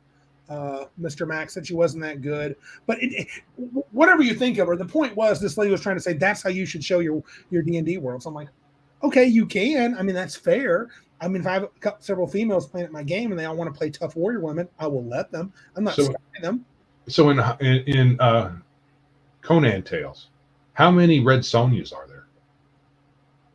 I mean, types. So well, you got. I've not read every Conan tale, but the ones that I've read, there was one that was a pretty good bow chick. She was good with the bow, and then Conan showed to be able. Mr. Max and I are on the same wavelength. But then Conan beat her in bow shooting, so he get better. That's actually what happened. Because Mr. Max Boivin. I'll take Red Sonja over Brienne. Yeah, Red Sonja's, well, especially the way she's drawn, right? Right, which can vary somewhat, but they have a lot of similarities. Yeah, they do. In endowment. But yeah, so Red Sonja was special because of the fact that she was a formidable female fighter. And in a world in a dangerous world where there's lots of men always fighting each other with swords, any woman who could hold her own against any of them would be notable. Yeah. And there wouldn't be that many. No. Go ahead. So folks, here's a stereotype, right? Mm-hmm. Women are weak, right? Weaker than men. Yeah. And it's not just a stereotype because it's based in reality. Yes. And folks will say, well, in a world with spells, why would you have women like that? Well, because gravity is in those worlds too. You got gravity, the sun goes up and goes down the same way there as here, unless you have a different world with different cosmology. Maybe there's two suns, or maybe the sun never sets and your world is odd that way. But there are some physical realities that there are things in the game world that diverge from the real world, but there are a lot of similarities. Humanoids have 2 legs, 2 arms, 10 fingers, all that stuff, and women still bear the children. And because women bear the children, that is a dividing point between men and women, and many of the physical traits of women fall on that. They build on that, or are the childbearing role of the woman has a relationship with all the other physical traits they have. Sure. Yeah. But here's the thing. In D&D, like I said, any woman sits at my table, she wants to play, she rolls 18-100. I don't care. You're the exception. You're and if there's 3 men, you're all 3 the exception. I don't care. But don't try to tell me the rest of my world is going to be, well, since there's 3 female fighters that all have 18 strength in this adventuring group, 3 out of 4 fighters should be female because we got 4 fighters. Get out of here. So yes. So representation is that exactly that. Where the current woke mob wants everybody's game world to have analogs to the real world as far as sexuality and race. I mean, you don't need any of that. I mean, John Carter, very great stories. Mm-hmm. On Earth, you had Earth people. On Mars, you had a different set of people. People tried to make them analogs, but they really weren't. You had red skin and green skin and white skin and black skin, but the black skinned people were not African. And when it says black, it was black, not shade of brown like we have here. So the red people were not Mexican or whatever. The green were they weren't even human. But so you can have different sorts of people. Your game world does not have to represent the real world in any fashion as far as that goes. Yeah, you could have a world where, like you said, all the men and women are completely equal. I mean, I think drow female were considered stronger physically than drow males in the standard D&D. James Seymour asked this: women are stronger than men in some aspects, according to modern science. Isn't long-term existence and hardships one of those? What does that mean? Stamina in the face of hardships? I don't think that's true at all. What about don't they? I think women are supposed to have are they supposed to have a sturdier constitution than men? Okay. In general? During childbirth, a woman's physicality changes, and they have a higher pain tolerance, especially for the birthing process. But in general, women do not have a higher pain tolerance, like some people say, because it's shown in records that women take more sick days from work than men do, even considering pregnancy. So no, I don't think women are stronger than men in general at all. Yeah. I mean, I think even smarts. I think the way the bell curve plays out, men have a higher level of variation. So you have more outliers at either of the tails of the bell curve. Right. But more women exist at the top of the bell curve. There are more certified male geniuses than females. Right. And idiots. Correct. And idiots. Right. And idiots. Women stay closer to the mean. So in some sense, they're averagely, modally in some way smarter, probably average, in terms of mean. They're closer to the mean. But there's more average women than average men. That's IQ based, actual statistical fact. But I mean, I'm not. Science is dead. Kind of true. Women can do one thing that man can't. Yep. Give birth. And it's not. You're right. It's not a small thing. No. Huge. Not at all. I don't want to do it. I'm glad they do it. And somebody, what was this up here? Somebody said, "Oh yeah, if you roll 800 strength, should it be seen in your physics? Probably. Oh yeah, I said a buff woman. It doesn't necessarily mean you're a hulking monster, but you're not going to have noodle arms. Well, you're going to have big arms. You're going to be tough. Yeah, Thurston Howell the fourth. Good point. I like that phraseology. We're the brightest and the dumbest. Yeah, Exactly. it is true. It is Yeah, true. we are. Yeah. And I think the same bell curve exists for mental illness as well. So there's more crazy people that are men. Yep. We're And not probably more evil. I mean, Probably like too. the Hitlers of this world. Yeah, well, There's look at more it. of them that are men than are women. Yeah. So Can representation be good though in your game? Is there a way to do it under this paradigm? under The idea of representation meaning let there be. So could we loosen it up and say, would it be?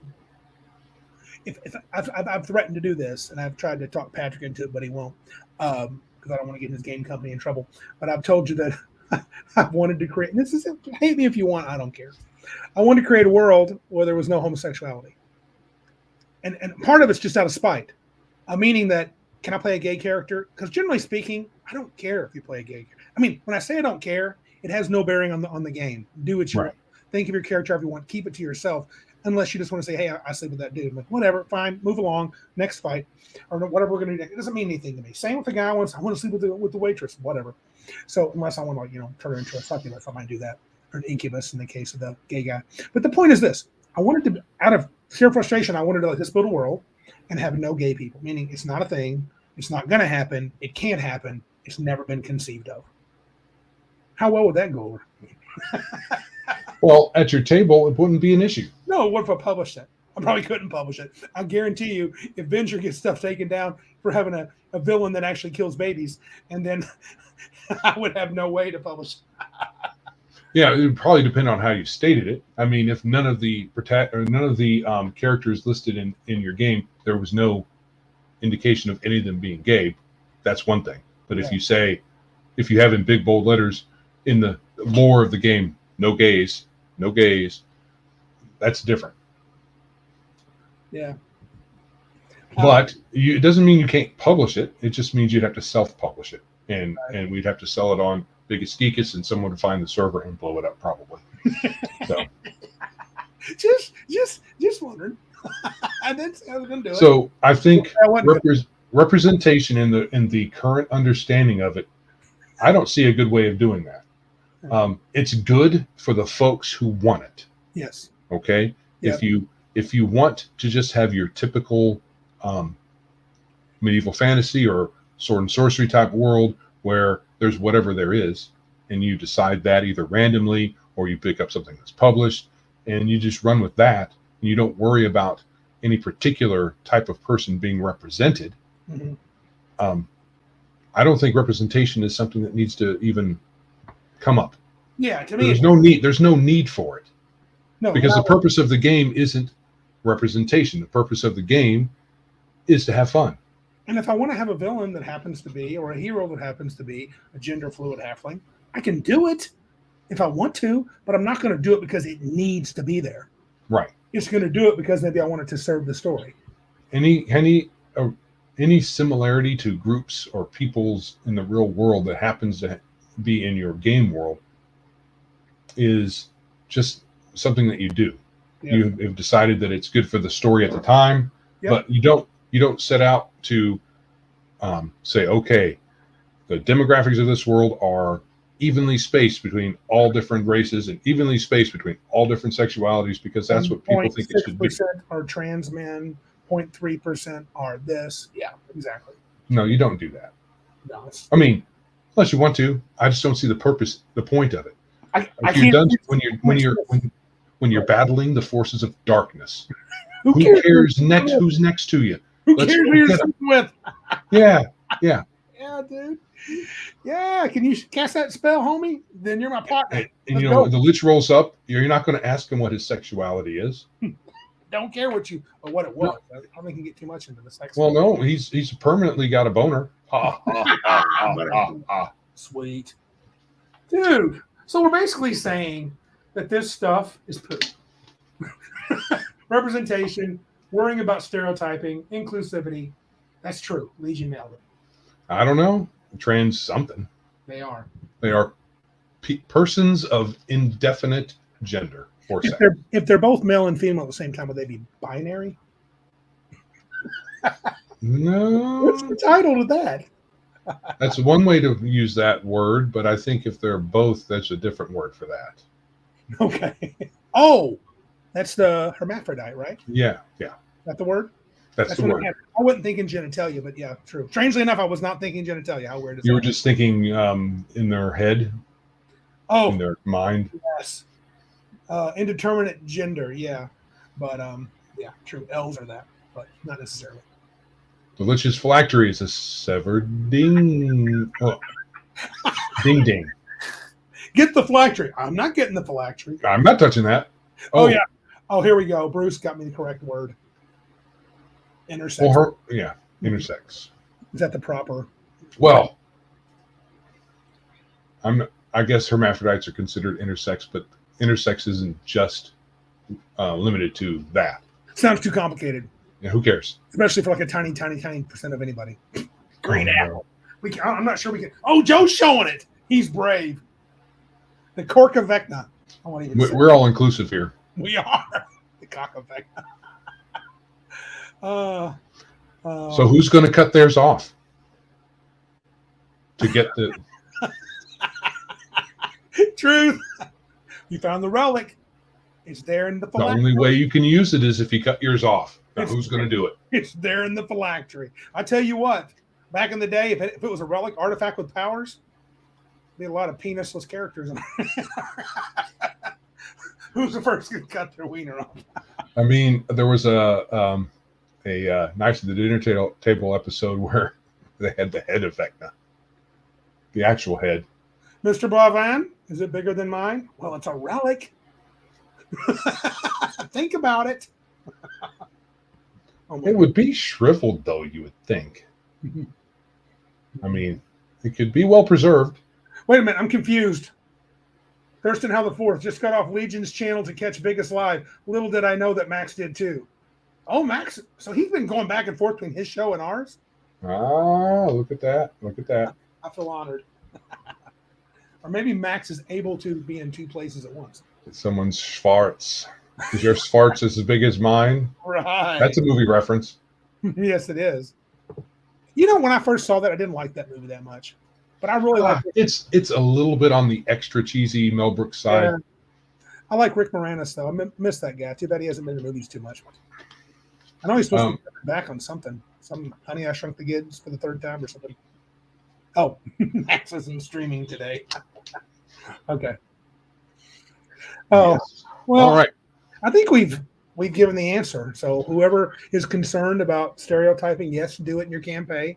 It's a good way for your gatekeepers. I wish I had time tomorrow. I really want to do that because isn't that where did you guys decide what kind of cool thing you were doing? Because I saw the other day I didn't have time to get on last week on the chill I had planned to, and they were talking about doing something cool in gatekeepers. I'm way behind, but it sounded like something I wanted to get a part of. So get a piece of that, yo. Get a piece of that in gatekeeping. Some kind of good idea. They were talking about stuff. Yeah, Bible study. So then stereotyping, I can't tomorrow either. Dang it. That's right. I'm gaming. Yeah. You got your Wednesday thing. Stereotyping is good. Inclusivity is fine at your table, but do it naturally. Thanks. Yeah. And then representation is dumb. So yeah, there's no real place for it. No, there isn't. I mean, if you want to, but it's if you want to be dumb, go ahead. Yeah. So can it be good? Nah. But you can do it. You can do it if you want. You can play the game wrong if you want. Why does anybody want the real world in their game? It's stupid. Stop it. Right. Yep. Shadow anyway. They do exist for a reason, stereotypes. Yeah. Yep. All right. Here it is. Stop. Let's stop. Don't go. How to run an all blank race party here and how to run a campaign. Oh, yeah. That sounded fun. Everybody's humans. All right. I'm ready. I'm done. No problem. No problem. Cool. And on that note, subscribe, like, share, comment. Do all the things. Yeah. Go to biggestgeekspodcast.com and learn how to Give us your monies. Yeah. So we do have two. We have two people who have decided to support us financially on a monthly basis, and that is Patrick and Arnman. Arnman. Thank you both of you. Yes. And we sincerely hope others will join them. We should come up with a nickname for the crew that supports us financially. Yes. Geek Squad. Something like that. That's taken already by the folks. I don't know if that still exists. Does the Geek Squad still exist at that's at a computer store, isn't it? That's can't remember now. Anyway. Best Buy, Geek Squad? Best Buy. I think that's yeah. I don't know if they still have it. No turds. Legion, we don't need your suggestions here. You can keep them. You can Group keep is them awesome. to yourself. No, we're going with that. Thanks, Max. Definitely the nerd turds. Big wallets. Then we'll lose all their support. Don't call me a nerd turd. All right. So your wife would like that. She might support us then. That's where that's where you and I want. I hate to say it. Your wife and I actually connect there. We find poop funny. Yes. All right. Moving along. Yes. To our one random question: how much mileage or use?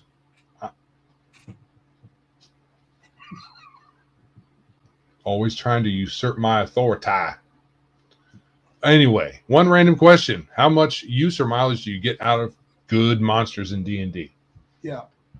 So, as far as I'm concerned, good monsters, as long as you're playing the good guys, they're good for getting quests from, or doing the Marvel setup, thinking that you're both bad guys and you're the one with you think you're the good guy. Well, you both know you're good guys, but you think the other party is a bad guy. So you fight for maybe a round or two. And you're like, oh, actually, yeah. Have you ever done that? Set up a situation? I have set up situations where I think you could fight, but you guys being, I've never been able to successfully get you to attack. And when I say get you to, I've never tricked you or you've never fallen for, oh, that guy is a good guy. Especially when I've used a monster. If I have a gold dragon, it might have been interesting if I had a party of gold and silver dragons that were in human form. And if they were rough and crusty and were like, get out of my way, I guess I probably could have done that. I don't think I've ever done that where I had them fight and then stop. I think I've had situations where they're about to fight. Oh, Thurston's give me an idea there with his biggest patrons. I'm thinking something like that. So, James, yes, we're talking about gold dragons, Keyrin, celestials. Yeah, actual good aligned dragons. Good aligned monsters. I've used them more as quest givers, or as the goal of the quest. The young baby gold dragon's been captured by a demon, and you got to go save them, something like that. I've had you meet an angelic creature that says, "We must send you here to do this. Are you up for that?" Martinson. Plot points. Yeah, Martinson says 7 spheres. I'm not sure what he's talking about. I don't remember. I know the campaign. That's a big campaign. I remember. I'm not sure if that was a reference to the good monsters. But can they be foes or can they be opponents? Well, there are ways that there are ways to do that. I'm sure. Mm-hmm. You could have different goals. Yeah. Perhaps you're sent on a quest to obtain a thing, and a good monster is opposed to anybody obtaining it. I mean, so let's say you're after a holy sword, but the biggest, baddest gold dragon in the land says nobody should have this. It's staying here. Or I don't know why they would do that, but it's possible. You might have to convince it to let you have it. Or it could be maybe you need it to kill a certain creature that needs a vorpal sword to kill it.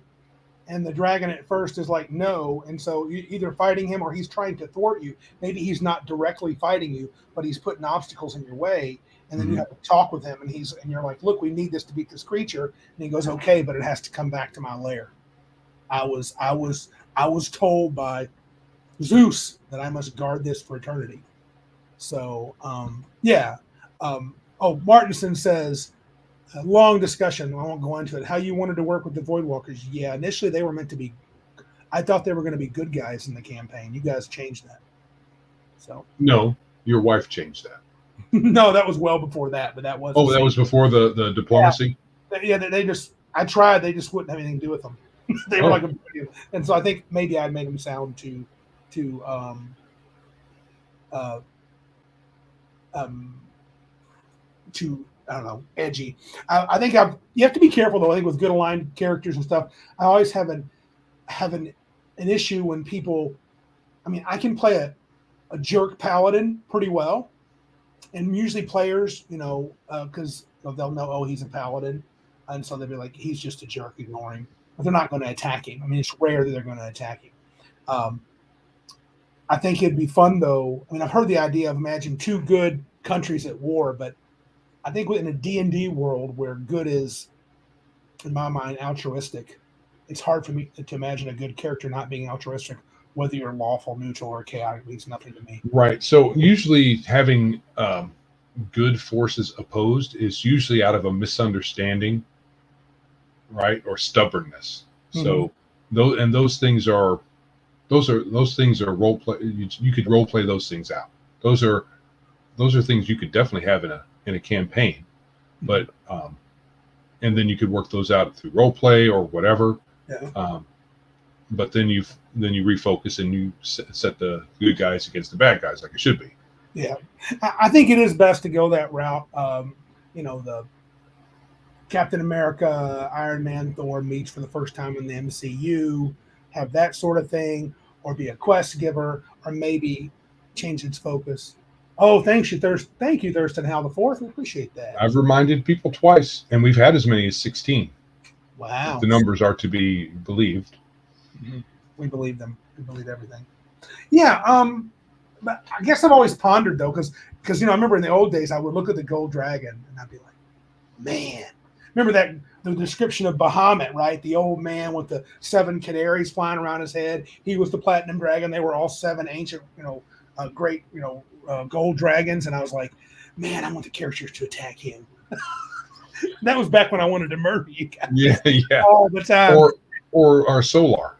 Your Solar, yeah. You don't want to mess with the Solar. Oh no. I have an arrow of slaying your character. Pow. Yeah. Yeah, and so, but I always wanted to see a game where characters fought some of those, but it's only more of a, what's the word? It would only be like a one-off in terms of even an adventure, playing evil characters against, oh, look at that. Thurston. Thank you. Yeah, he's telling them like it is. Yeah. Get those likes. Lay the law. Oh. Garthic, the only time 2 good kingdoms would fight each other is when the PCs are there to set things straight and maybe get them to join against a bigger evil. Yeah. Now, I was in the, not Sandpoint, that's part of it. What's the name of it? Rise of the Rune Lords? I was kind of trying to do that, to unite the good people to against the giants who were getting ready to, from what I could tell as a player and as a PC, it seemed like the giants were gearing up to come and slay everybody. So I was thinking it would be a good idea to get people united and against them, but that didn't play out. No, and I think that was the one where I think I thwarted you. I was focusing on trying to run it as written. And I really should have let that go because in retrospect that was a great idea. I think these days I'm more inclined to use the good monsters as sort of a quest or something, or maybe just a point of information. Here's another way that the good monsters can be used as enemies. Mm-hmm. You have an evil party. So if you have an evil party, then you definitely will want to use the good monsters now and again, especially Solars will just murder them. So Yeah, Max, I'm going to disagree here. I get what you're saying. It could happen in the real world if you're comfortable with relativism. It says two good kingdoms can fight each other based on theology. Look at the Crusades. Of course, from one perspective, the other is evil. Or, I mean, you could. I think you could use that kind of perspective in your game. I think to be consistent, you need to do some more things.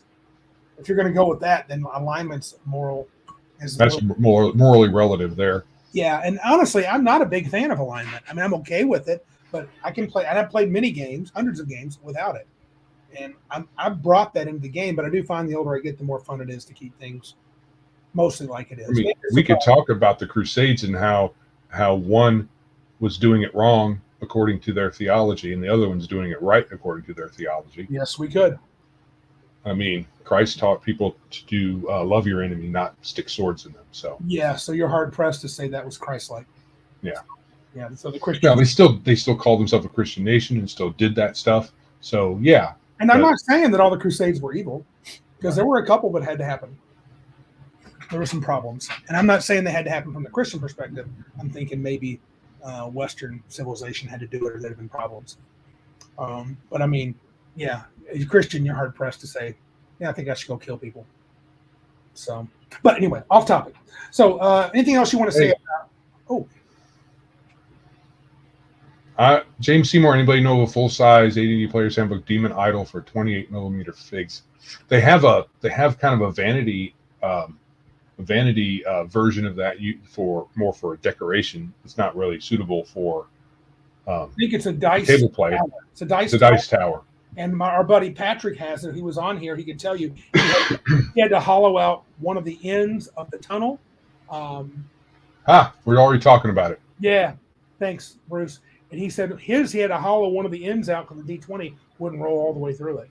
But it does look pretty good. It's not. I don't think it's as nice looking as, say, $45. Okay. It's pretty decent. It's a pretty chunky thing.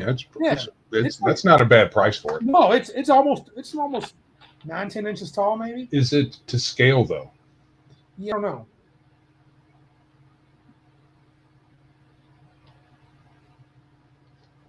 Yeah. We can talk about what that really meant, though. I mean, freeing the Holy Land really kind of meant killing people. Yeah, and I don't know if that motivates me as a Christian to go put swords. No. The Holy Land maybe needs to be. I think. But it's getting into religion because Jesus has something to say about that. So. Yeah. Okay. So, anything else about good alignments? One more thing about the figure. $45 is all right according to Bruce. There are better available for your money in the STL marketplaces. And STL is 3D printer. Oh, okay. So you can probably get it designed and then have somebody print it out for you. And Darth got one. He said he's if you don't have one yourself. Darth said he bought one of those and it seemed to work pretty good and it's close to scale. Okay. Yeah. So you heard it here first. Heard it here first, yeah. Or something like that. Anyway, names and report to us. Do yes. you like it? Do you love it? All right. So you have a fourth part of our. Yeah, and I was hoping, not that our guys are shy about participating, but I really want some audience participation here. And some Randy questions. Is taking notes. So you take notes while I talk. Yeah, you do it. So. Okay, what's left to say? That's probably just filler. Rehashing, repeating, revising old stuff. Okay, this is what would you like, the folks that are here right now, what would you like to see? Please respond in the chat. Or perhaps if you think about it later, respond in comments to the in the comments of the video, or you could even hit us up on our Discord, which the link will be in the show notes. Anyway. Rehashing or repeating or revising old stuff or a deeper dive into old topics. So we talked about this before the stream started, that we could revisit old episodes that were audio only and bring them into the fore here in video format. Yes, I have done this. Bruce says for us to put TubeBuddy on your Chrome browser. It's a good extension and lets you really hammer home your work on YouTube and do not skimp on your tags. Correct. Should I have do it two as buddies. well? Should I do it as well? No, you don't need that. Because I'm running it. So it's, you can get a free version, but there's also a paid version. Yeah. But anyway, I do have TubeBuddy up, and I have not learned all the in and outs yet. Anyway, so rehashing. So would you guys like us to rehash some older topics or do deeper dives on topics we've already covered? Oh, here you go. James says we should bring on DM James, the Dungeon Minister. Okay. This sounds like potential fight. Someone said lol after that. Who is so DM James? I've heard of DM James. I haven't watched a lot of his videos, maybe one or two, and I do not know. He's not the guy with the cool voice that was on Legion a couple of times, was it? I'm not sure. Okay. And then the Dungeon Minister, I don't know who that is. Yeah. Huh. DMJ. Oh, we would get hot numbers. Oh, so I'm taking, gentlemen, that they would they be arguing? Would they be arguing like crazy people? And should we invite them without telling the other one's going to be on? No, we don't. No. Don't do that. I don't want to Shanghai people or whatever. No, I'm just Nope. Yeah. So so that being said, if someone wants to post there whether they would be arguing or they would just be a spirited discussion, that would be great. They like each other. Okay, good. They might just. Joe froze when he saw that. He's frozen. I'm not frozen. You were for a second. As soon as I put that up, J. Scott Garrett, you froze. Well, I did look at that. I'm like, the Dungeon Minister? Well, no, we're not going to have J. Scott Garibay on here. I know who he is. That's not going to happen. We have nothing to say to him. He is so not us. Okay. Orthodox folks. They can be interesting folks. Okay. Orthodox. All right. So it wouldn't be a huge fight. That's cool. I got kicked from Biggest Geekest. Yes, because J. Scott Garibay is a 4-letter word. Joseph. Now, Darth is going down a road that I thought about. We brought this up, Joe, and I have it in the podcast or in the notes. Going back to older topics and diving deeper. Yeah, okay. So that's one for that. A deeper dive into topics. We thought about that. Even going back and revisiting old topics that we might be able to expand now. Because we've matured in these 92 episodes. I've become more rigid in our beliefs. Some would say we've immatured. Fair enough. That's a word. Is that a word? Immatured? Immatured. We have immature. We have matured in reverse. Okay, just to let you know, we have popped to 190 subscribers. Nice. We would really like to have at least 200 by the time we hit episode 100, if not more. I would love, I want to give something away. We haven't talked about that much. If we ever get to that point, we're at 190. What did we say, 250, Joe? Yeah, we're supposed to, well, once we hit 200 or 200 plus, we can start talking about the 250 giveaway. Yeah. James, have you ever gone over gaming resources like Fine Buffalo City Books? Not those. We have done a deep dive review on probably something most people would not find interesting here, as we're leaning old school now. But we did 13th Age, a very deep dive on 13th Age. So, right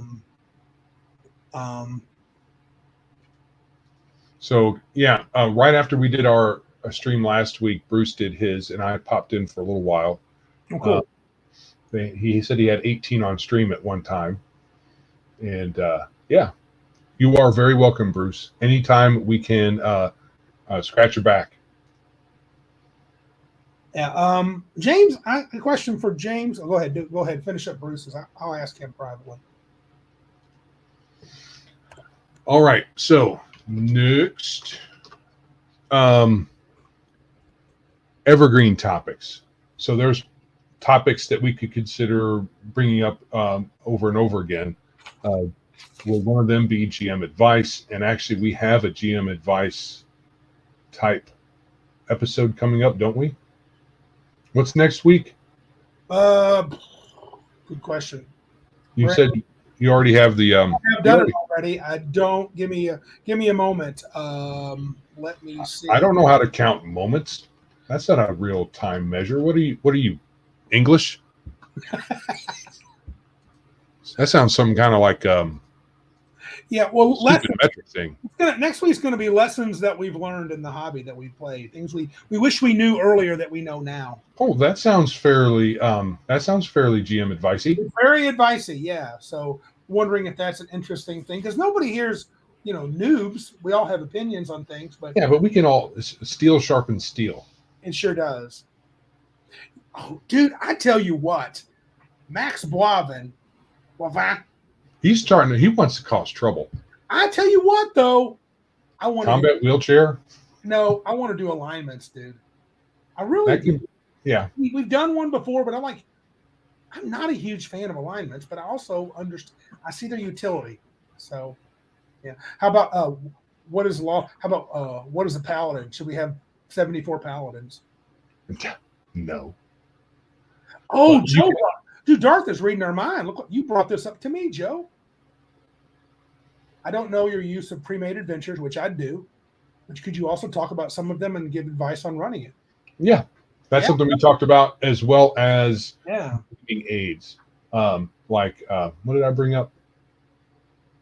Miniatures. So we were talking about doing something miniature, maybe slightly different than Bruce does. More like we're going to invite somebody on, a painter. I think we were talking about Pat. When he listens to this, give us a high sign if it sounds interesting to you. In the vein of 5 cool bones miniatures, favorite 5 bones, because he does a lot of bones, painting of the bones miniatures. So, and then we could have one from Randy who buys a lot of pre-painted. So his favorite pre-painted miniatures and what he likes about them, that kind of thing. Yeah. I also think that with running an adventure, I don't know if I do anything unique, but I mean, I have a way that I handle it, especially from pre-made. And it like Joe was done my playtest adventure. I'm running AdventureCon. I'm using an old module that probably most guys on here be familiar with, and I'm trying to put a couple of twists on it. I even cranked it, turned it a little differently for my playtest tomorrow night too, Joe. So we'll see how it goes. Not much, but a little.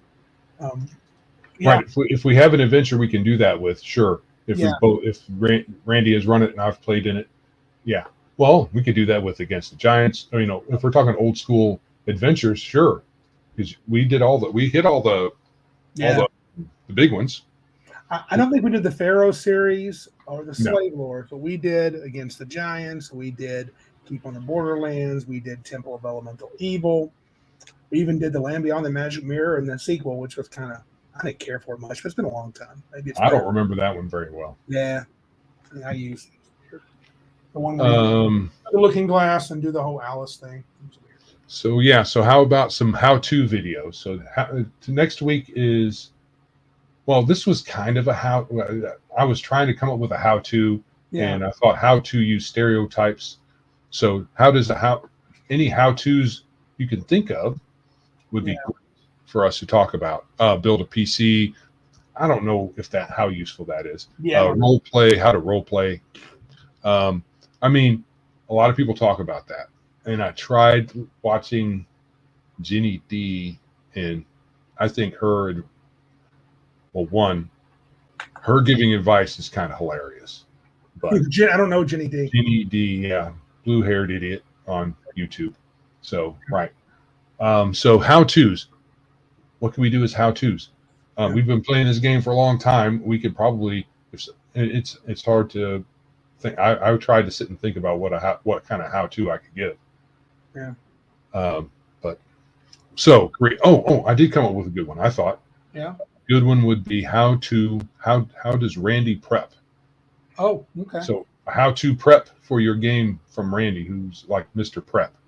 I do a little overboard. I do. Yeah. But I've gotten better in my old age, and my goal is to prep less. How to keep a in real life group together. Hey, we could talk about that. Right. And I actually brought this up as a topic. Yeah. How to keep your Yeah. gaming table engaged. Yeah. Yeah. You did give that as one of the ideas. So okay, so there's some interest there. All right, cool. So exploration of actual plays. So we could like as in a review. Is that what you mean? Or an actual play podcast. Or doing our own actual play. What are you talking about there? Because that's what you wrote down. Exploration of actual play. I mean, we'd have to, if we did an actual play, we'd have to do some groundwork to make the sound reasonable. I'm just not. I'm not inclined to do an actual play. Though we had a couple of folks that said they'd like to see us play. I'd like to play with these dudes. It'd be fun. But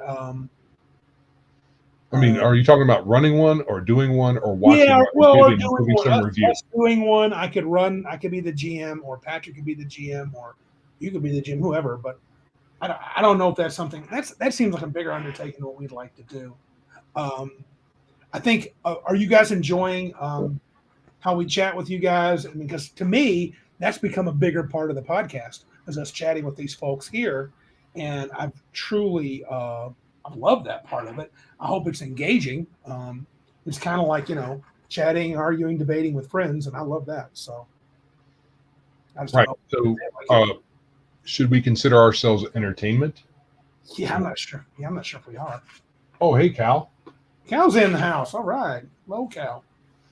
Yeah, I mean, so we're thinking about on some level, we have a captive audience of 11. Yeah. So that's an entertainment of some sort. And Green Apple says, yeah, I like you guys talking to us. So interaction is good. Yeah, and I like hearing what they have to say. We always get good comments. So if we have enough, maybe another idea for content is viewer questions. So maybe we can, I mean, we don't have that many on at one time, usually 10-ish, but 10, if the 10 people that are on, 8, 9, 10 people all have a question that could provide some content. Dude, I think that would be a great one for episode 100. We could do a two-parter, our current plan for episode 100 that we have, and then the second part could be viewer Q&A. What's the first part?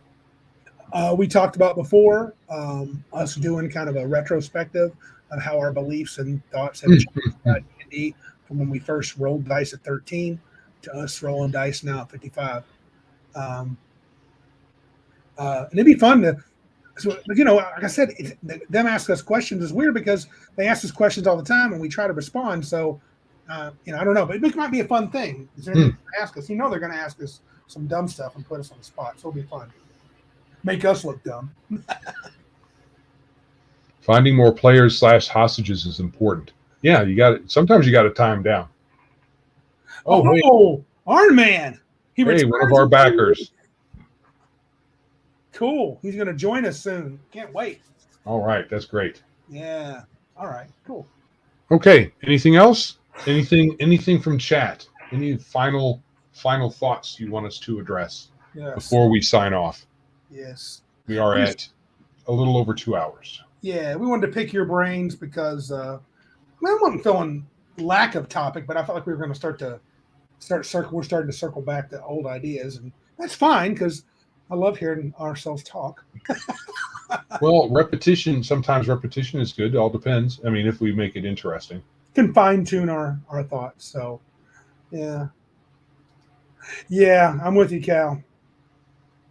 We could have another episode about online gaming, although it may not be much of a topic all by itself. No, not anymore. It's just part of the landscape now. Right. Yeah. All right. Okay, man. It's cool. Let's start heading out. All right. If you would like to support our show, please like, subscribe, and share where you are listening or viewing the show. We also have lots of links we're going to include in the show notes. Our podcast is out there everywhere. After we are done with the video, eventually I get to get the audio out in podcast format. So wherever you get your podcast at, you can listen to our lovely voices after the fact, after you've already watched us, because we know you want to do that. You can support us at PayPal, paypal.me/biggestgeekus, at Streamlabs, streamlabs.com/biggestgeekus1/tip. I don't know how there's a 1 on that, but that's the way it ended up. Over at anchor.fm/biggestgeekus, they are the ones who distribute our audio podcasts, though I'm seriously thinking about trying to get away from Anchor, because Spotify has bought Anchor. They no longer distribute via RSS, so that might, and if you're into the tech of all of this, that might end up breaking our distribution some kind of way. So I'm not sure. If you break from Anchor? Yeah, I'm not sure how that would work. Yeah. So anyway, you can go to our website, biggestgeekuspodcast.com. And our email is thegeeks@biggestgeekuspodcast.com. We're on the socials, most of the big ones, Facebook, Twitter, MeWe. We are on Discord and Gilded as well. Our videos are obviously on YouTube, where we are streaming at currently. And as soon as I can get enough folks to join us over on Odyssey, we'll have enough credits over there to start uploading some more. We don't have enough to automatically back up. We need 300 over here on YouTube, and we don't have that many yet. Right. Oh, Legion, SoundCloud. I keep forgetting about SoundCloud. Oh, okay. Maybe we'll switch over to SoundCloud.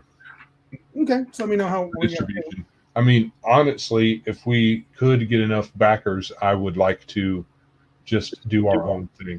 But yeah. Anyway, anything else from you, Randy? I'm done, man. All righty.